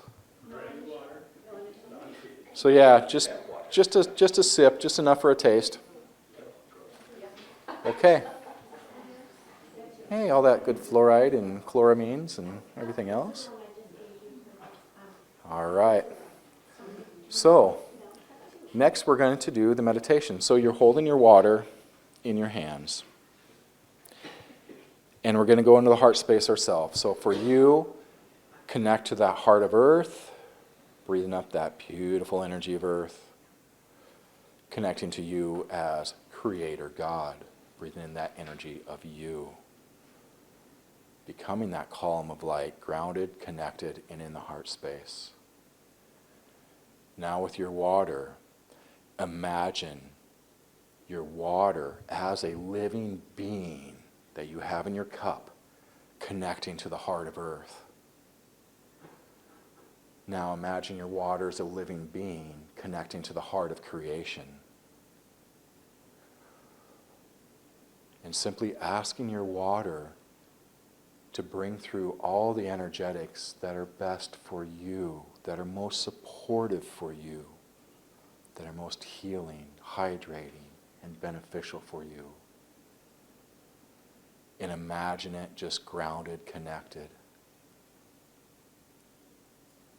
And asking Hedika, the spirit of water, to be fully present and embodied.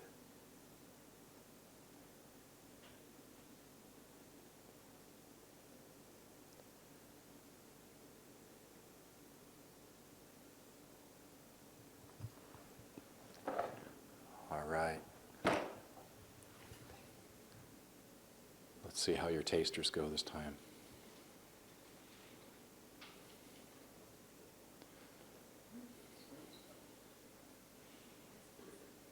Is it different? Yeah. Good. Good. You know, you still might taste some chloramines and things like that in there, but energetically it has shifted the water. But everybody here says that it tastes different? Yeah.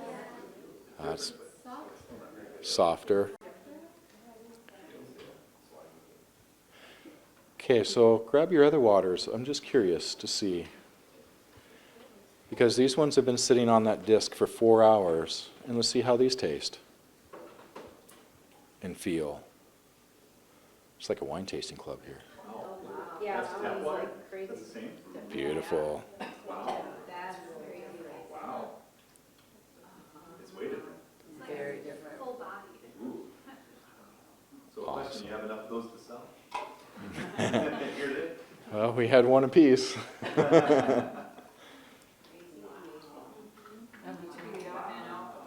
Awesome. Awesome.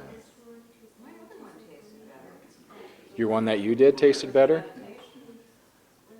Beautiful. I'm glad it did for you. I mean, it was sweet and it was delicious, and this is just kind of flat. I don't know. Beautiful. Okay, so that's great that we had at least one person who thought that their water that they did was sweeter and better. That shows you how phenomenally you're connected with water and how powerful of a being you are. Yeah, so yeah, I don't know. It's pretty amazing, you guys, and just knowing that that is what does for water. You are mostly water, and you are an electromagnetic being, and you know you can shift the pH balance of yourself, because that's what we did with the water. Is we shifted the pH of the water, and we actually made it lighter in weight, and that's what Dancing with Water shows in their book, is that these tensor fields actually put such a high spin rate that water oscillates in and out of physical reality. It's like ORMUS. You create ORMUS out of your water. If you're familiar with white powdered gold, that's ORMUS. That is what we are creating with water with those fields.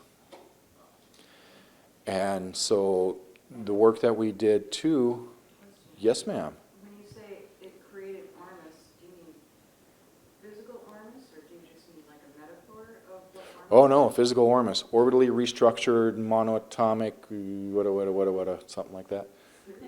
Yes, yes. Proven to create ORMUS out of water is what the tensor fields are doing. And that's just on the physical scientific level.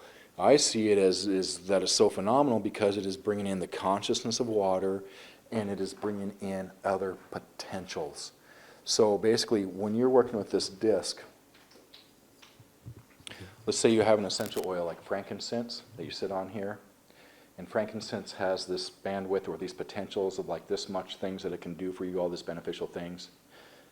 When you sit the frankincense on here, its potentials widen, so it brings more potentials in. But then when you sit the frankincense on there and you are working with it, your soul's potentials come in there too and amplify that already amplified bandwidth even greater. So that's what it does with water too, is that it is bringing in more potentials, more consciousness, because potentials are simply consciousness. Soul carries infinite potentials. Yes, sir? Does it bring in stuff for you? So yes. So if I'm sitting my frankincense on here, and I'm sitting it on there, it is working with me, and all those little packets of energy are my potentials. And also, it is also working with the frankincense in its potentials, or the water. So it is a co-creation. It's a co-creation when we're doing that. And would you say this creates ORMUS? You mean it creates monatomic water as opposed to monatomic gold? Yes. Okay. Yes.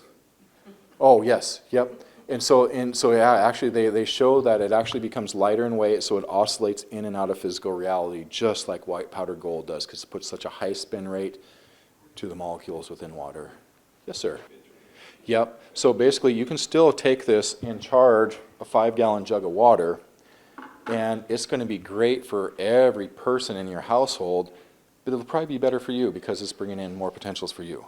Well, how do we make Yes, so basically with the homeopathics, again, whatever plant or crystal or mineral that you are working with, it brings in the highest potential of that. You know, we've seen these rings. We have a friend down in Costa Rica who has a coconut oil processing plant, and she puts rings on her coconut processing. So for coconut oil, holy smokes, does it put a high spin rate to oils especially.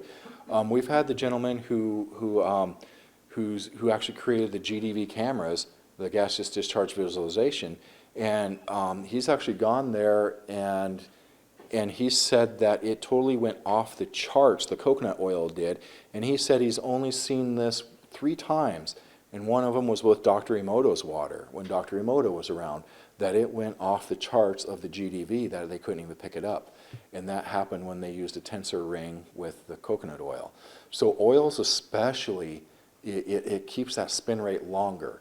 So water, when you set your water in a ring and it brings it to that spin rate, it will stay there until an outside energy acts on it. You know, you stick it in front of your electrical panel, or you give it to your friend that's cussing up a storm and all angry or whatever, then that outside energetic is going to act. You can use the Helica on the disc, but really, within this disc, you can find the consciousness of Helica already, as well as the consciousness of all the earth elementals, are all a part of the etheric templates of all of our tools. So you really don't need to use the Helica in conjunction with the rings, but you can. And actually, you can take these and you can charge your water with these too. We recommend not putting them into water because you can get too much copper orally ingesting. Even though the Ayurvedics did for thousands of years, you need to double check with your body, do the muscle testing, the asking. Oh crap, we were going to do dowsing today too. But the silver ones are okay. Yeah, the solid silver is okay because you don't leach in anything that's toxic, where the copper you do. Do any of you guys douse or muscle test? Actually, is there anybody who doesn't ask questions to get answers in any kind of way? So for me, I never asked things. I didn't ever go into my heart space and say, hey soul, can you show me an answer or muscle test or anything. I never did any of that stuff. So I would love to show you guys a few different ways to muscle test or to dowse. Now, you guys might have heard of kinesiology. Kinesiology is basically like when you go to a chiropractor and he does a strength test on you, and he'll ask you a question, and he'll push down on your arm or your leg, and it'll be like, okay, you're strong, so that's a yes, and oh, you're weak, so that's a no to the question. That's muscle testing, kinesiology. There's a whole science and a field and certification around that.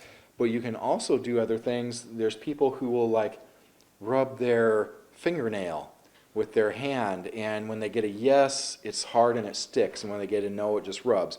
The way my sister used to teach me was you would take one hand that's solid, I think they do this in theta healing, and one hand that's not, and what you do is you keep this one solid, you don't let this one go. So everybody try this. Try it with like your left or your right hand, and just make that one loop and don't let go, and take your other finger, and you'll want to be able to have a slip through. So you're going to stop and be in the heart and just ask yourself a question or a statement. Be like, my name is Ann. Oh, it slipped. And then state your name and see if it stays strong. So if it's strong, it's a truth. I never could get this one. I'm terrible at dowsing, but I like to teach it. But this is a form of muscle testing. One of the reasons that we actually started to sell these is because in the radionics world, they have a thing for, they call a stick plate. It's an antenna. So when people have all these dials on this machine and they're trying to find these rates to broadcast, they'll ask questions and they'll rub their hands on this stick plate. It's just an acrylic plate. It's an antenna, actually. And they'll be running their dials with one hand, and then they'll ask, you know, hey, I need to find this exact frequency that they turn the dial to. And as soon as their fingers stick, then that is where they leave this frequency dial at. And then they'll go on to the next dial and be like, okay, I want to know if this is the right frequency, and they'll turn their dial, and then it sticks. That's called the stick plate. The reason that I wanted to first start selling these before we did all the energy work to make these guys so cool was that it could be a pocket dowser, that basically you just run your finger on there. It's like a stick plate theory, in that you are asking a question, and then when it's a no, you just run, and then when it's a yes, it sticks, because it's the whole same concept of strong and all that. So that's one of the things that we do for teaching dowsing, for just asking the questions. For me, most of these tools don't work for me that well. They used to, and I still use a pendulum once in a while, but it's more of a verification to my own self, you know. In the beginning, I did always use a pendulum or a dowsing rod, but my answers were kind of here and there. I'd get like maybe 60% accuracy. So what I teach in dowsing and in radionics with the stick plates, or dowsing with a pendulum or the dowsing rods, is to go into the heart space. Because when you're in the heart space, when you're dowsing, you don't get all the influence. And so when you're dowsing too, that's one of the things, like if you're running a pendulum, that you don't ask questions that are really emotional to you, like, oh, should I break up with my significant other? You know, because your emotions get caught in there, and then you're in the mind, and then it's your mind and your emotional field that influences your answers. Because when you are using a pendulum or a dowsing rod, it's not some magic thing that's making this happen. It is your higher consciousness. So this is simply just an extension of you. You look at any really good dowser on pendulums, and you'll see them, and their hand moves like that. They're actually the one that's moving the pendulum. You know, but you can't say that to them because they're like, no, I didn't do that. But yeah, you did, because it's your higher consciousness that is actually moving the pendulum or moving the dowsing rod. It's your consciousness that does that. So you're getting the answers from you. So that's why it's so important to go into the heart space. Did anybody bring a pendulum by chance? Did anybody not bring a pendulum? Do you guys want to play with pendulums? All right. So the crystals. So everybody who brought a crystal to work with, basically the whole intention with that was to do with water. Like what we just did with the water is what we want to do with the crystals. Because basically a crystal embodies so much of itself, but when we connect it and ground it, the crystal can embody so much more. And how we used to do this was with the wisdom rings. we could use the wisdom rings or else the Rainmaker plate, which Slim Spurling, he brought this to us in 2014 and told us how to make these plates that bring in and they magnify the water that's on the earth.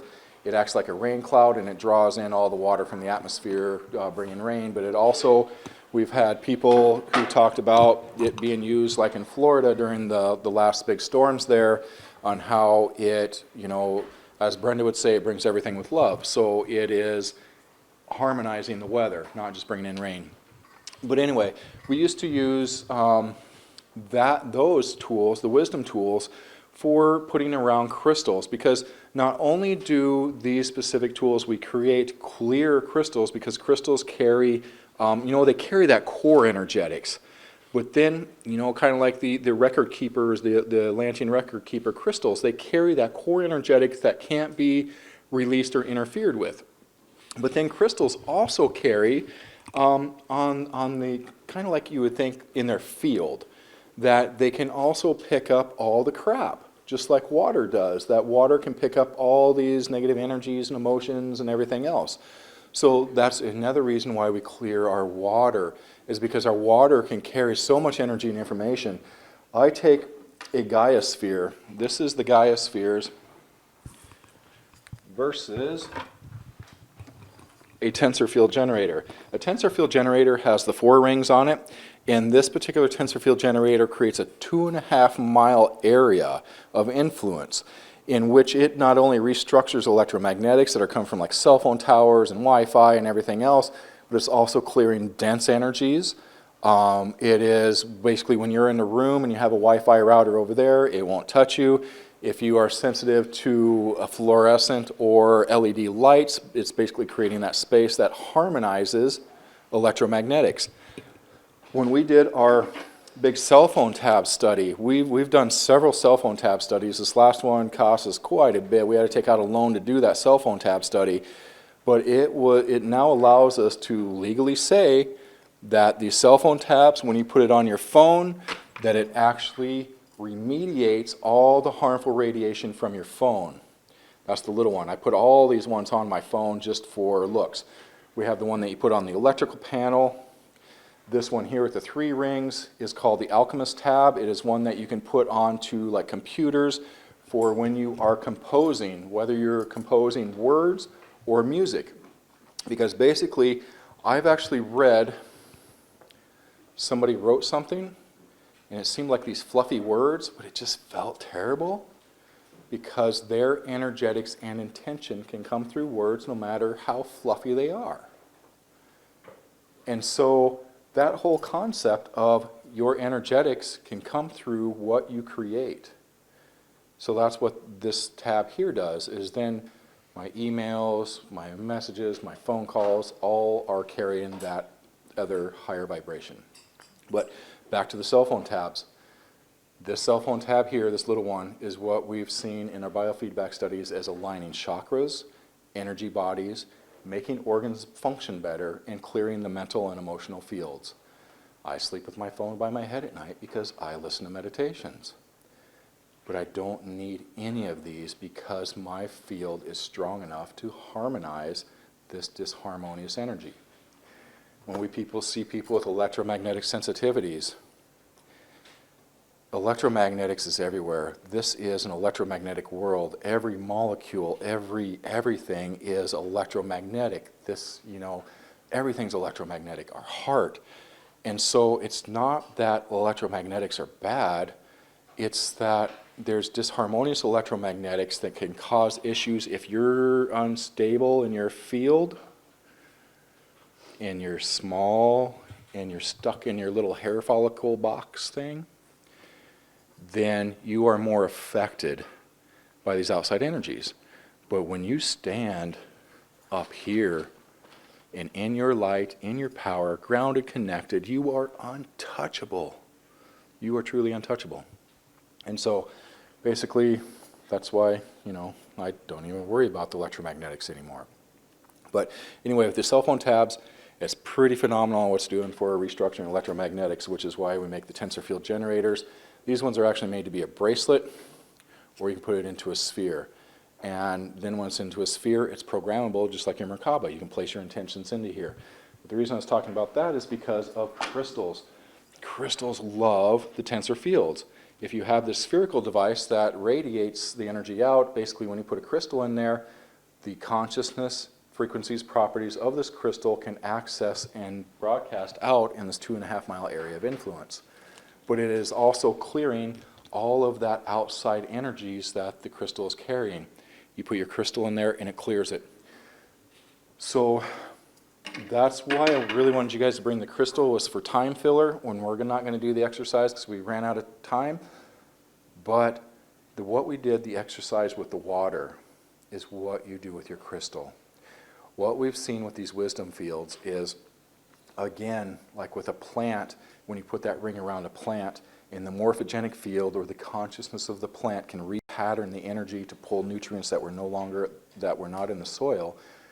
It's bringing in all those higher potentials for the plant in its creation, in its physical creation. Same what we did with water, is we brought the embodiment of the spirit of water, the consciousness of water, into its physical self. That is what clears water. That's what cleans and clears it. So, we don't have to worry about the planet being in disarray and disharmony, because once we all start holding space and doing the work, basically you bring consciousness of water back into itself and it cleans and clears itself. We can work with all the elementals, not just Hetica. We can work with ether, fire, the air, the wind, all of it, and Gaia herself. So with the crystals, when you sit and do that meditation with the crystal and you go into the heart space and you are that column of light, grounded, connected, then you hold on to the crystal and you connect it as well. You imagine that it is connecting into the earth and that it is connecting to its source, its consciousness. And then it shifts the crystal. So it's really amazing. Not only is it cleaning and clearing that surface of the crystal, but it is bringing more of the potentials into the crystal by just it embodying itself. So that was the exercise that we want to do with the crystal. So this particular pendulum right here, I put it on one of our wands, but this pendulum, somebody gifted to me for my birthday a few years ago, and it's called an Etheric Weaver. And there's this guy whose company makes these Buddha Maitreya. Now he calls himself Buddha Maitreya the Christ. But, sorry, you could sense that in my voice, couldn't you? But anyway, he is one of the people that we've seen, very few people on this planet create etheric templates. That higher dimensional, like what we were talking before, where mine are very well guided, guarded, protected. Heimdall ensures that these are always clean and clear. So your tools that you own, basically, when I said that after we created this particular device right here, that then, because we created it in the etheric templates, it went into all the wisdom rings that we have, because this is a wisdom ring that's within here. So now all of our wisdom rings carry this energetic. So basically, anything that we've created since 2020, as we keep growing and expanding ourselves and we keep changing our tools and adding to them, that gets added to every one of the tools that you own. So they're always being updated, because we update the etheric templates. And these are all connected to those etheric templates, which are very well guided, guarded, protected.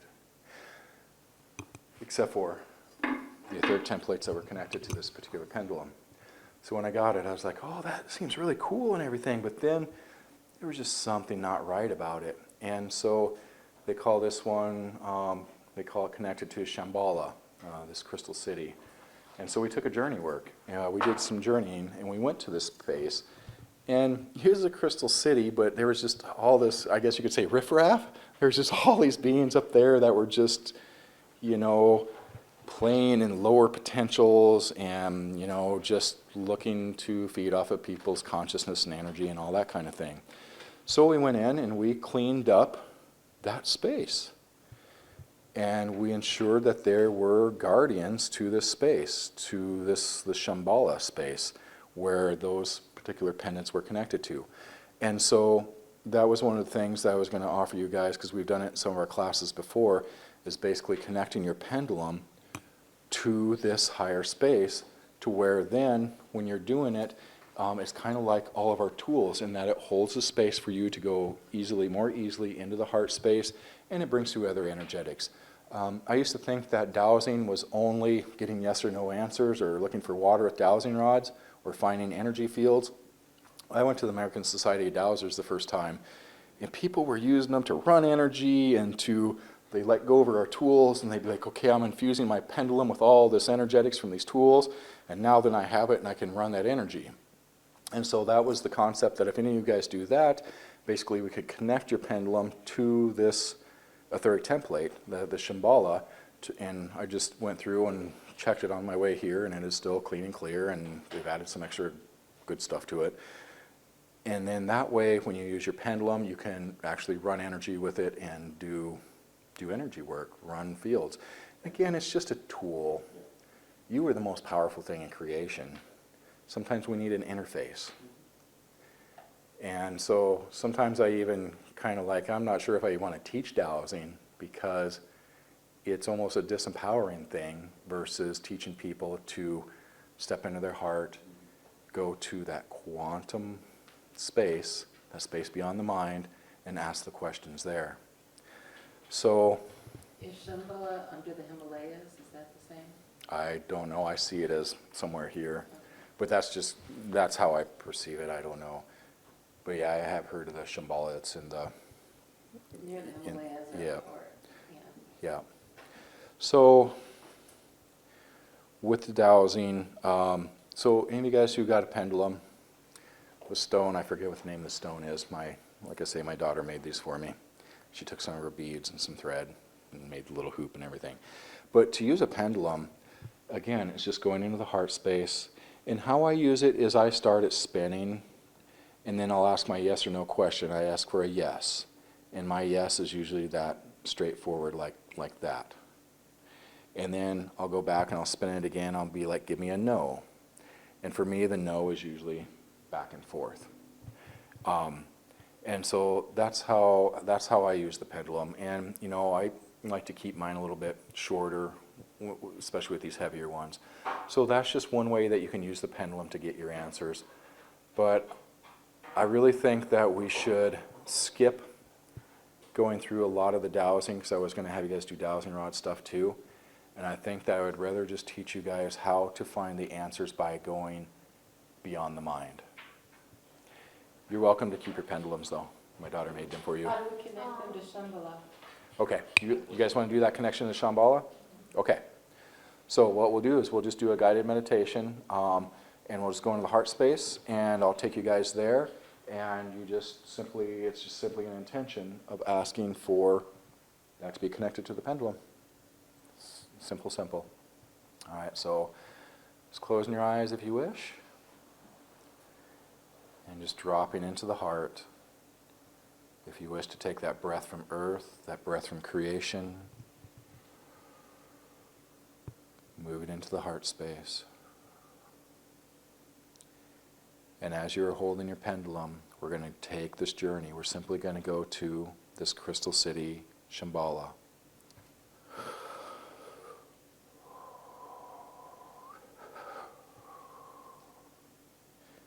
And you can go there and explore and play if you wish. But we're simply going to ask that energy, that support, that the knowingness from all those master beings that are there be available within your pendulum. Not only those master beings, but also Heimdall, our guardian to the etheric templates, is there. And just bringing in everything that is in your highest and best. And your soul is the one that's in charge of whatever comes in and is anchored into that pendulum. And if your pendulum is made out of crystal, we're asking your pendulum to carry these energies for you. That it goes down more than just the surface, that it goes to the core of the crystal.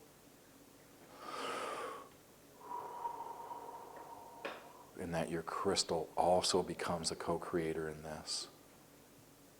And that it also carries those energies that are in the highest and best.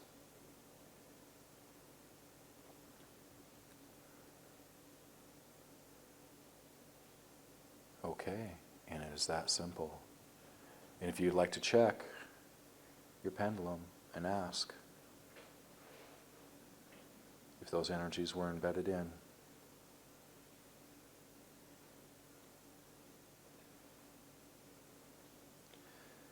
Because again, this is between you, your soul, and your pendulum on what comes through. How did everybody do with that or feel about that? Good. Cool. But I would like to walk you guys through how to ask the questions and get the answers without the use of a tool. And so before, when we went in, after we did the Sacred Heart activation, we moved up to the pineal, and then we moved into that quantum mind, that space beyond the mind. So what we're going to do is, when we go into that sacred space of the heart, we're going to come up with a question. And we're going to take that to this quantum mind, and then we're just going to let it go. Because usually when you get into that high space, you just kind of forget what your question is anyway, which is perfect. So when we go here, we're not getting the answer here. We're going to wait for the next couple of days for the synchronicities to come through, and that is how your soul is going to answer your questions. So we go there, just be patient and wait for the synchronicities. So here we go, closing the eyes, grounding with that beautiful heart of Gaia,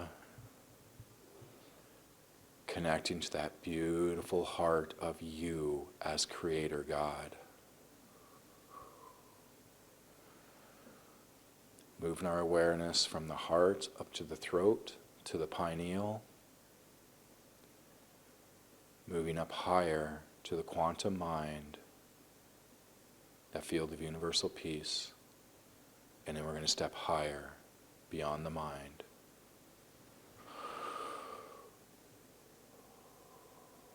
And hopefully you already had your question, and then you just let it go. Don't look for the answers there. And then come back down into the heart.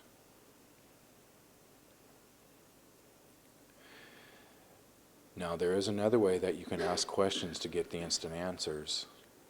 But you have to be careful with this one. When you're in your heart space, you can simply ask a question. So ask a simple, easy question. Is it raining outside? Are there geese on the water? Is the grass green? And look for an instant answer. Not something that has a millisecond delay. You want an instant answer. And that is you. If there's a delay, that's usually your mind. So that's one to practice with. But don't get too caught up into trusting those answers until you get really good at being in the heart space. Now for suggestion. Yeah. I teach people to do it with deck of cards. So you can usually know if it's red or if it's black. And you just get the answer, and then you can kind of play with it so you start to exercise that muscle and get better at it. Beautiful. So yep, using a deck of cards, and so then you ask if it's, you make a statement, red or black, Yeah. and you flip the card over and see if you got the statement correct. Beautiful. Beautiful. Yeah, and I know Carrie does dowsing too, and all of your work. And I know we've talked about that before, that you ask to make sure that you're getting 100%, and there's a lot of dowsers who are professional dowsers that I'm like, no, that's not the right answer. I feel it in my bones, especially when they come up and start talking about the tools and, oh, that field is harmful 2 feet out. It's like, no, it's not. That's your beliefs getting in the way, because most people don't understand the sacred space of the heart and that they're influenced here and they don't double check to see. So dowsing I have a little bit of an issue with because you don't always get the right answers. And for me, when I used to use dowsing rods and I didn't get the right answers, I still trusted that that was the answer that I needed to guide me in the way that I needed to go, you know, even though it wasn't the right answer. So to me, really, what we did here with the quantum mind and then going even higher beyond the mind and then allowing your soul to bring the synchronicities to you, to me, is the perfect way to ask. So then the other way, and kinesiology. So when you're in a grocery store and you don't want to take a pendulum and you don't want to wait a day for your answer to come through, bring something to your sternum. Go into the heart space and bring it right up to your sternum. And you can feel into it. You can either, your body will lean forward if it's something that's good that you like, or it'll lean back. So not only can you get that yes or no, that you bring something up in the heart space, bring it up here, lean forward, or be pushed back.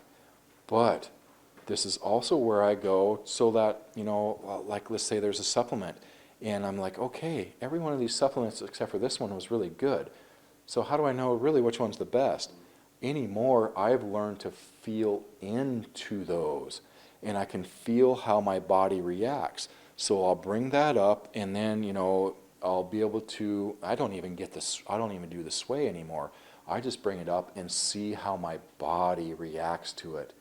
You know, if it's tingling in the cells and it feels good, or if I just feel like, oh, you know, you'll really learn to trust your body, because the human is mind, body, spirit, and the innate consciousness of the body knows so much more than this does. The innate consciousness of the body knows, and it knows what's good for it. You just have to learn how to listen to it. You know, most humans are just so dense they don't listen to their bodies at all. But yeah, and so bringing it up to that sternum and feeling into it is really, you know, for me when I'm out shopping, that's the way I do it. And then for my daughter too, that's what I do for my daughter. If there's anything that I'm shopping for her, whether it's a supplement or a vitamin or just food in general, I can think of her. And anymore, I just go into the grocery store and I just look at something from the heart space, and it'll be either no thanks, or else, yeah, that looks and feels good. You know, so just keep practicing with all of those techniques to find, you know, to work your way through it. But here's the thing too. Medication. So like when my daughter was having all of her seizures and we were having to do different medications and things like that, anytime that we do medications or supplements, anytime you go to eat your food, you can actually change the energetics of your food. So you can check and, okay, that's no good for me. Run energy into it like you did your water, like you did your crystal, then check it. And I bet you will find that it is now good for you. So to me, I know that we have people here that are very much about the physical, well, the physical and the energetic of the food and the things that we take in, but you can also change it energetically. So for all these things that, like, because my daughter's mom, you know, her and her family were all about the medical model. And so when my daughter was young, we had to kind of pick and choose what vaccines and shots that she got.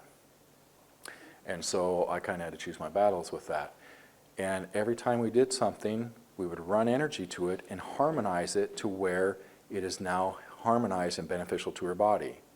When the whole COVID thing came out and people were getting COVID shots and people were in fear of that, you know, we had a lot of clients that would call up my sister or me and, you know, say, hey, what tool can we use, or how do we clear this? You just ask your body to harmonize what you put in. And you can go back in time to do this stuff.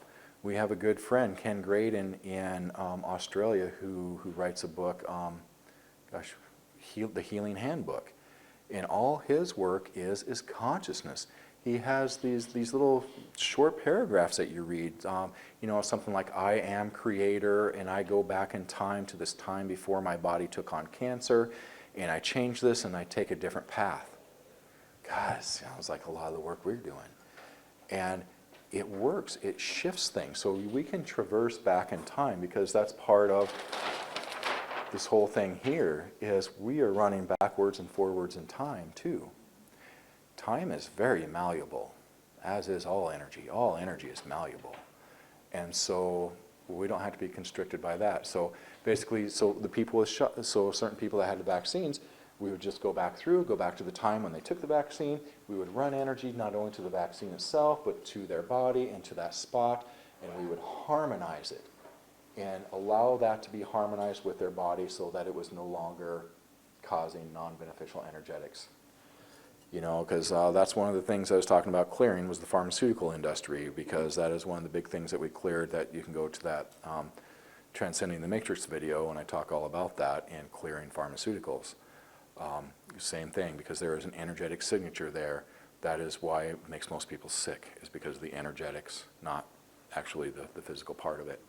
So yeah, even though you can check your food and your supplements and see that it's okay, you can also change them. My daughter and I like to go to the movies. And we like to go there and eat popcorn. But most of the time we can't eat the popcorn because it hurts. And finally I was like, no, we're going to eat this damn popcorn. And so I take my wisdom wand, because my wisdom wand is my go-to for running energy, or any time that I just don't, that I'm not in the space to really connect and do my work, that I'll take the wisdom wand and I just wand it. And that's why I usually keep one on my wrist, because I use it everywhere I go and for everything I do, and for not only doing the consciousness work, but to run energy. So we'd run energy to the popcorn, and then we can eat it, and it doesn't hurt. Any specific way you're doing that? You're just like swirling it over? Yeah. You don't have to have it on a chain or anything, you just swirl it. Yeah. So we have all sizes of wisdom wands. We have the pendants, the minis, the full size. So yeah, even the golden fire and light wands. I like the wisdom wands the best, because the wisdom wands are bringing in the highest potentials, the highest consciousness of that popcorn. This plate right here, when we made these in 2014, we were seeing that these things were going through and clearing GMOs. Not only GMOs in plants, in seeds. When you put a seed on top of this, and within a day you plant the seed, there's no more genetically modified organism to it. It has reverted back to its highest potential DNA. And it works with the human and all the GMO stuff that it affects the human. So we actually put this into all of our tools. So now then you can simply put it in any of the rings, and it's going to be working with GMOs. I tell you, any tool. Yep. So again, going back to the popcorn, one day I didn't do it. I got lazy, and I was like, okay, I'm just going to use my intention. Popcorn clear. Well, I didn't believe it. And it hurt after we ate it. And that was the last time I didn't wand it. So we can still wand it, and we change the energetics of it. Because everything is energy. Everything is energy. Everything's energy. And we are master creators. And we are all masters here. There's a thing of ascended masters. You know the ascended masters, like Saint Germain and all these other ascended masters who, like, they became realized. They're like, okay, I'm done here. I'm leaving, and they just go. Sometimes they take their body, or sometimes they drop their body, but they are an ascended master. Well, we, who all are here, are embodied masters. And that embodied master, that is us, may not be right here, but it's right here, if it's not right here. I oscillate between it once in a while, and I always try to fight it. I'm like, oh, I'm an embodied master.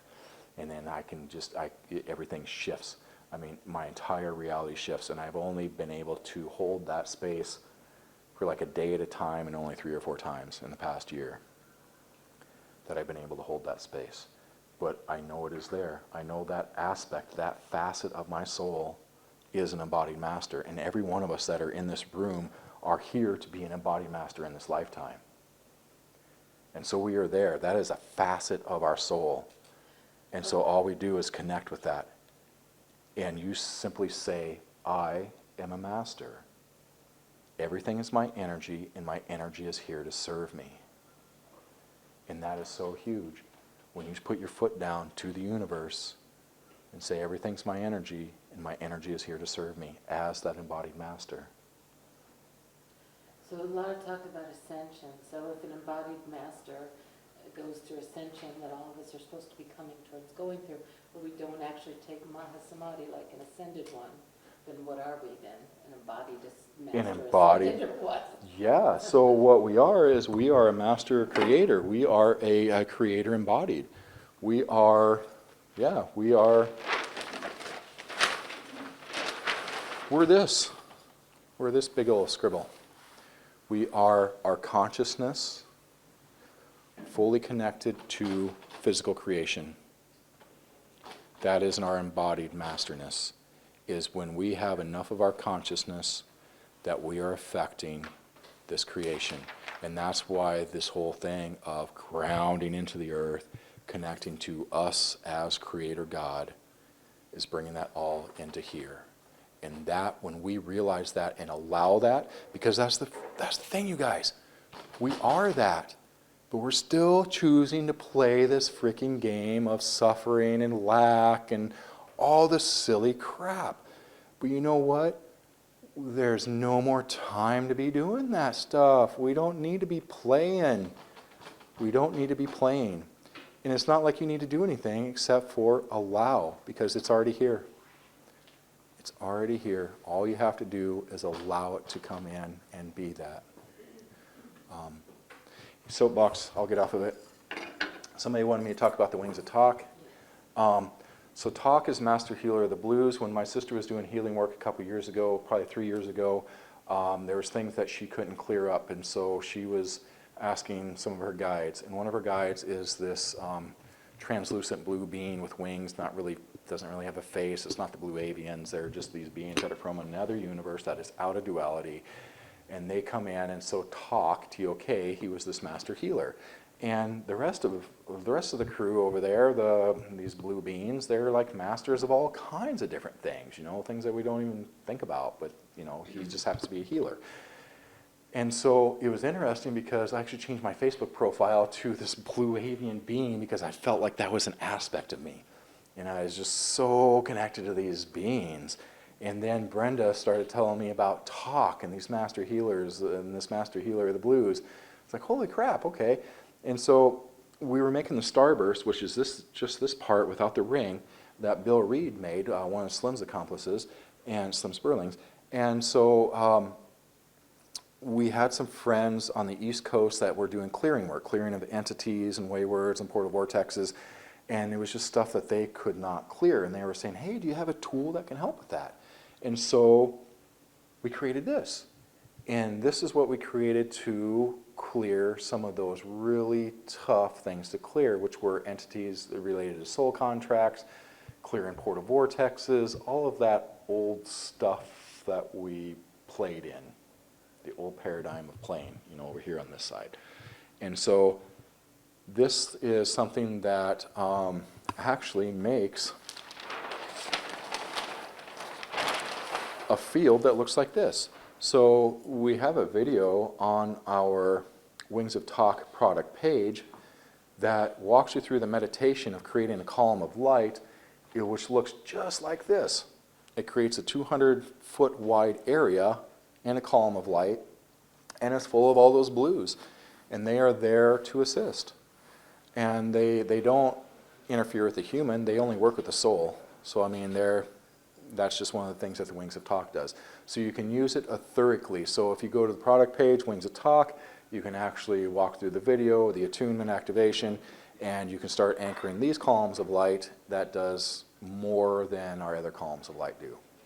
So that's Wings of Talk. And the key can also do that, correct? Or do I not have that right? Nope, so the key pendant is actually a whole different energetic.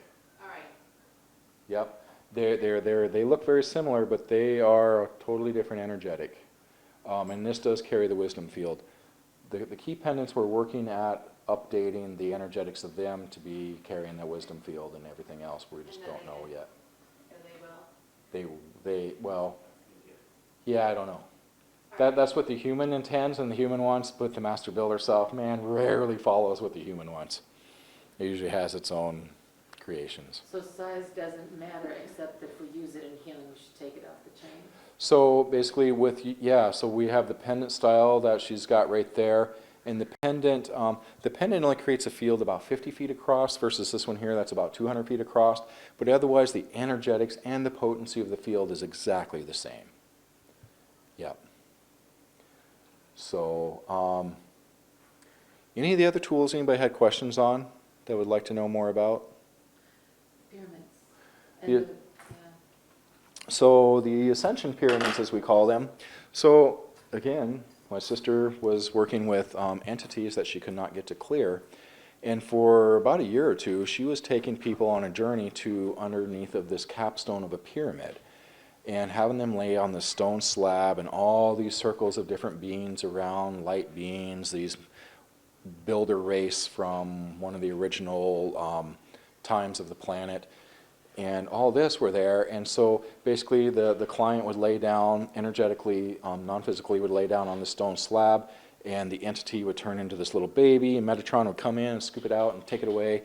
You know, all fun, crazy stuff until you actually experience it, and you're like, wow, okay, that's wild, I saw that, that happened, I feel that. And so once they discovered the Bosnian pyramids, then Brenda was like, holy crap, that's where I've been being taken, is to those pyramids in Bosnia. And so we created, so this pyramid out here is our 5th generation Ascension Chamber. The original Ascension Chamber that we created in 2014, some Arcturian, I don't know, I just got information, Arcturians use this chamber called the Regenesis Chamber where they keep the body alive for millions of years, whatever. It was in a Tom Kenyon book, actually, where this information came through. And the Arcturian Anthology, which is a great book. And so I got all that inspiration from there to build this original 13-foot tall Ascension Chamber, and it creates a 300-mile wide toroidal field. And I actually wrote a book over here called The Harmony Handbook because we had so many people around the world that were like, oh, I want to come to your chamber, but I live in Singapore or whatever. And so I basically wrote this book within 2 weeks and had it out for Solstice in 2014. And it's basically just the energy work of how to go to soul to soul with people, how to clear entities and soul contracts and clear ghost waywards, and just do all this stuff consciously that the Ascension Chamber did. So throughout the years, we've created newer and newer Ascension Chambers based on our trajectory of consciousness. And now then this one here is a 60-degree pyramid. So that's what these little guys here are too, is these are called quantum grid points that you can create grids with. These were originally created because in LA there was a group we were working with, the Million Person Meditation, that basically they wanted to grid all of Los Angeles and all the cell phone towers because they didn't like to do the consciousness work of columns of light. So they wanted to make a tool. Basically you put one of these pyramids on either side of the cell phone tower. These create a golden fiery wall of light about 13 inches wide that connect to each other, and as it goes through it clears the cell phone tower or anything that you put there. And so the 60-degree pyramids that we use out here are different than the pyramids in Egypt, because the pyramids in Egypt, when we built those, it was more about holding physical third density reality in place. These grids are all over the planet, is all about third density reality, is the pyramids of Giza. But the pyramid in Bosnia is not connected anywhere else on the planet. It is an interplanetary, interdimensional grid system of the one in Bosnia. And so it's a 5-sided pyramid, but it has 60-degree angles on it. And so that's why we use the 60-degree angle pyramid, because to me it is all about consciousness, is what this 60-degree angle pyramid is about. And so we first created those big copper pyramids, and then we created a smaller version of that, and then we made these grid points, and they all connect and hold that same energy. There's a little ball of light, a little golden ball of light within these little pyramids that connect with the heart of Gaia. I consider Gaia as my little sister. And she, you know, I have done all this grid work on the planet with her, you know, like the Global Love and Gratitude grid and clearing all those other grids, and she holds this grid in place. So it's co-creating with Gaia that these things work and hold these grids. So yeah, that's the 60-degree pyramids. 2 or 3? So basically 2 will create a line, or you can use 3 to actually create your triangulation. We have people everywhere from that do commercial agriculture to just people who want to clear their entire town or their entire state, and they'll put 1 on each corner of their property or go to 1 to each corner of the state and put these, so that way everything that is within that field, it's bringing in what we call the Ascension grid. And this Ascension grid is just basically that reminder. It brings that golden fire, that golden light. It brings the field of everything, those light columns that we did. This is basically that field that brings that reminder to every soul within that field. And it clears ghost waywards. It does all the stuff. And so we're just making more and more tools that people can utilize. You can use a single one. When you place it in your home, basically it expands about the size of a home, and you use it to create space, sacred space, in whatever flavor and intention. So if you want this to be a space that is for creativity or for healing or whatever, you just sit it down and it expands, and that is the space that it holds. So, fun stuff, I tell you guys. What about the Rainmaker? I was just getting a message about that one. That's not just the Rainmaker. What is that? So yeah, the Rainmaker, again, it'll also clear GMOs, and it's also a broadcaster. So when you take the Rainmaker and you put a crystal in here, it broadcasts the energetics of the crystal. Or you can put the Gaia sphere on here, and it expands the field. So it would amplify the crystal differently than a pyramid would? I'm sorry? It would amplify the crystal differently than a pyramid would? Than a copper pyramid? Yeah, so the copper pyramids, the pyramids that we create, basically the field is inside. That's where the magic happens. You can stand outside of that pyramid and it radiates out and it does cool things just like a generator or a Gaia sphere does. But when you are inside of that pyramid, that is where the magic is. And so the pyramids are different than the plates. The plates are a radiator, they're a broadcaster, and they're working with the earth too. How is a broadcaster different than an amplifier? Well, actually, they kind of all amplify each other. So a broadcaster is radiating out, and an amplifier is bringing in. It's amplifying. So it's taking the properties of the crystal, and it becomes stronger. It becomes more tangible. But then it not only is it making it stronger and a more tangible field of the crystal, but it is also broadcasting it out. So what if you put that under a pyramid then? I don't know. So that's the beautiful thing about all the tools is this is actually an Atlantean tool. This is called the Activator. And when we first started making all these parts and pieces, people were putting these together and sending me photos of this coil and a Hetica and the guy and the sphere and the ring. And they're like, oh, I don't know, this combination just feels really good. And after about 5 or 6 people sent this, we started looking into it. And so we epoxied them all together. This is actually the hood ornament on my car, if you see it. And we found that we had people having the remembrance that it was in Atlantis. And this creates sacred space. So if you put that onto a sacred space, it just amplifies sacred space. But if you set it anywhere, it creates sacred space, which sacred space is just, it's a clear, connecting, grounding space. It's what we become when we do the Trinity breath, sacred space. Yeah, it makes a great crown. And actually, we made crowns, or halos as we call them, because we saw like in 2020, there is so much across the whole globe of brain imbalance.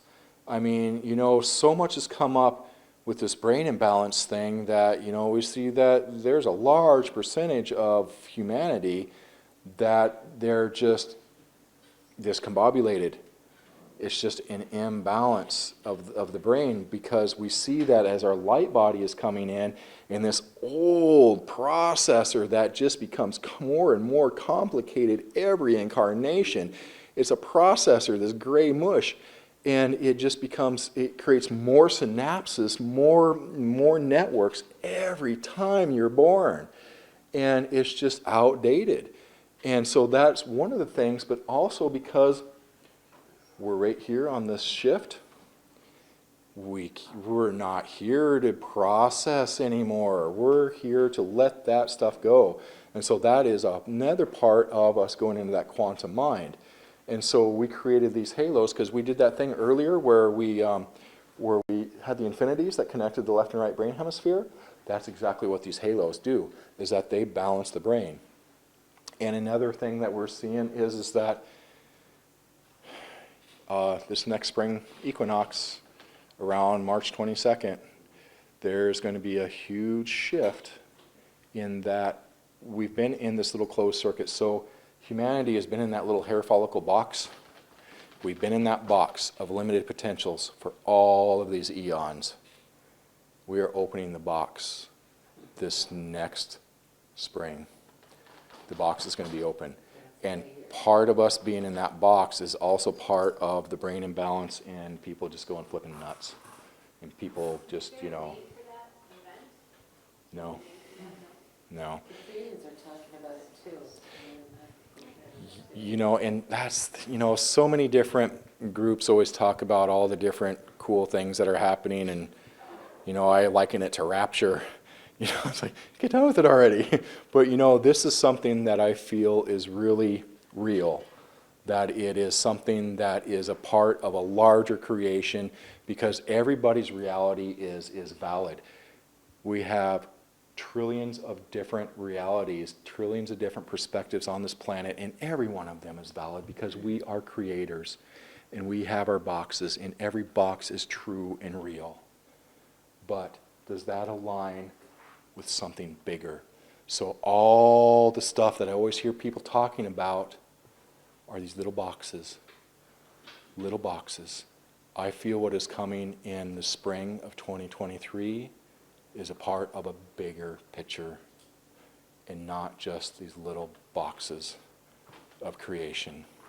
That this is a part of something much bigger. And so, I don't know, I'm super excited about this next year, because I feel like we're just stepping into this beautiful jet stream for this first part, and then it feels like everything just dissolves. I mean, it just feels like it becomes infinite potential. You know, and a lot of people who see forward don't see past 2050, because we are in a whole different creation. And that's it, is that, you know, we have all these things that, you know, like the Mayan calendar or whatever, that we always see into the future and can predict future stuff.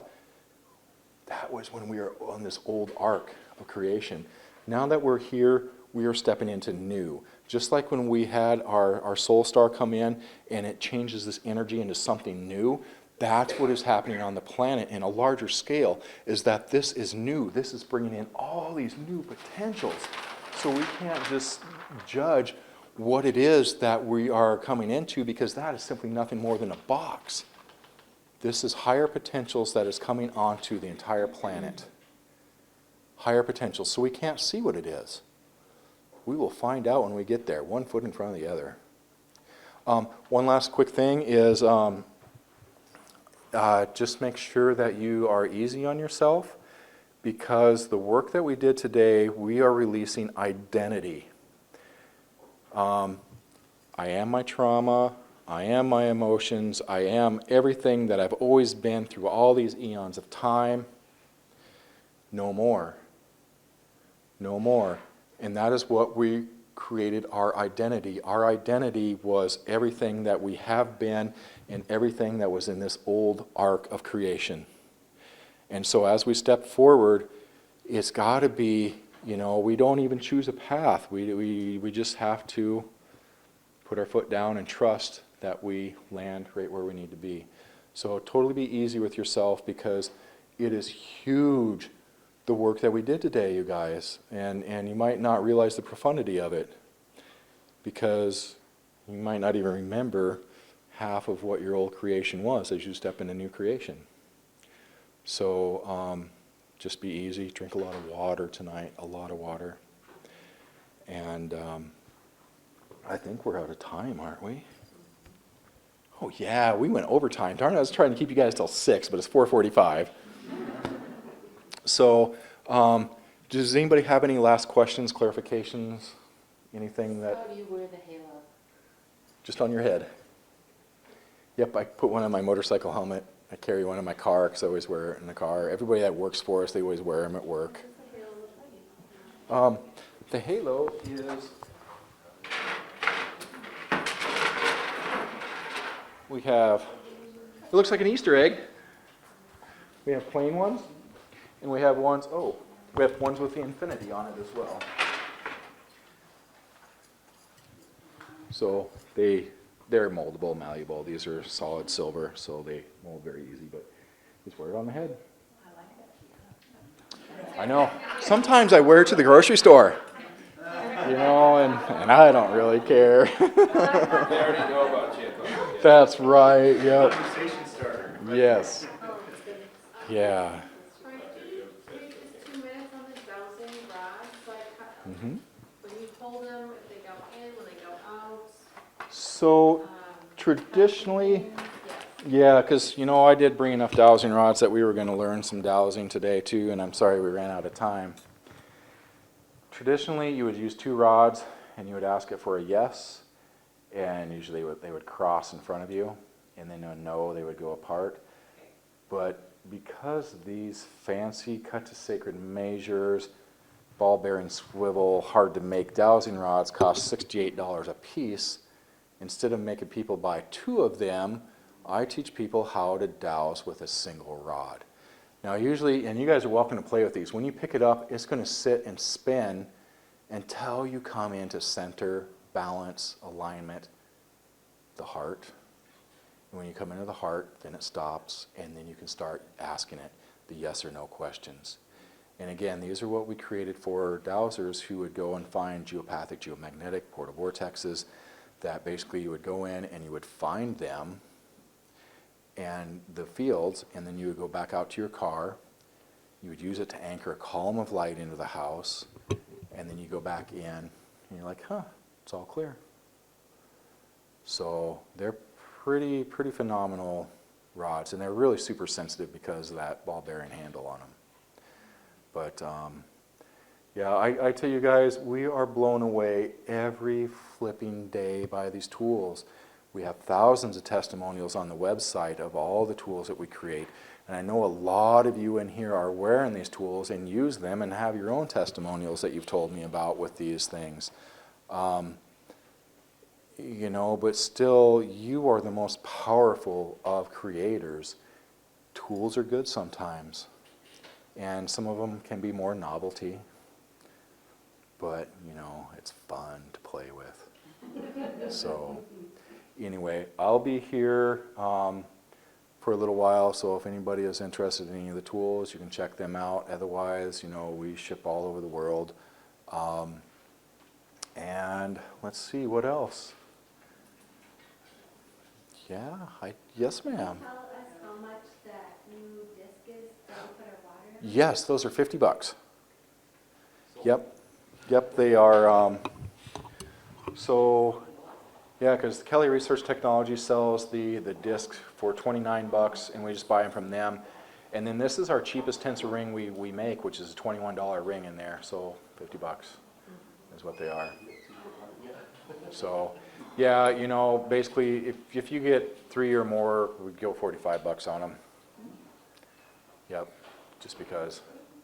So, you know, because everything that we create is all time, energy, materials. We are a small family-based business, and everything is meticulously made by hand. I mean, we don't, nothing's really automated. So, so you are supporting 8 families if you ever purchase from us. So anyway, And if you guys have any other questions, you guys are welcome, send an email. Our flyers are out here too, and so you're welcome to pick up a flyer if you don't have one.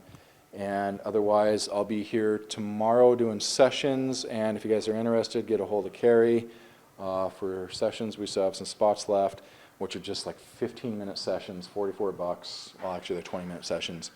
Usually my phone sessions are $55 for 15 minutes, and that's what I do on, by telephone.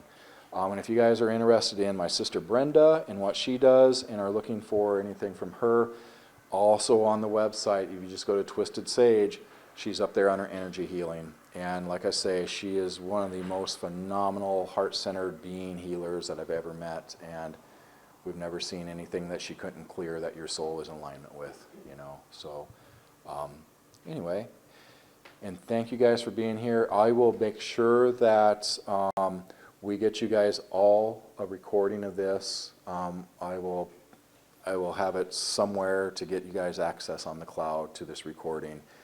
And yeah, just keep doing the non-work of being. And I tell you, we're going to shift this entire planet and entire creation. We really are. And it's not going to take many of us because each one of you affect everybody around you. So thank you guys for doing the non-work and for being here today.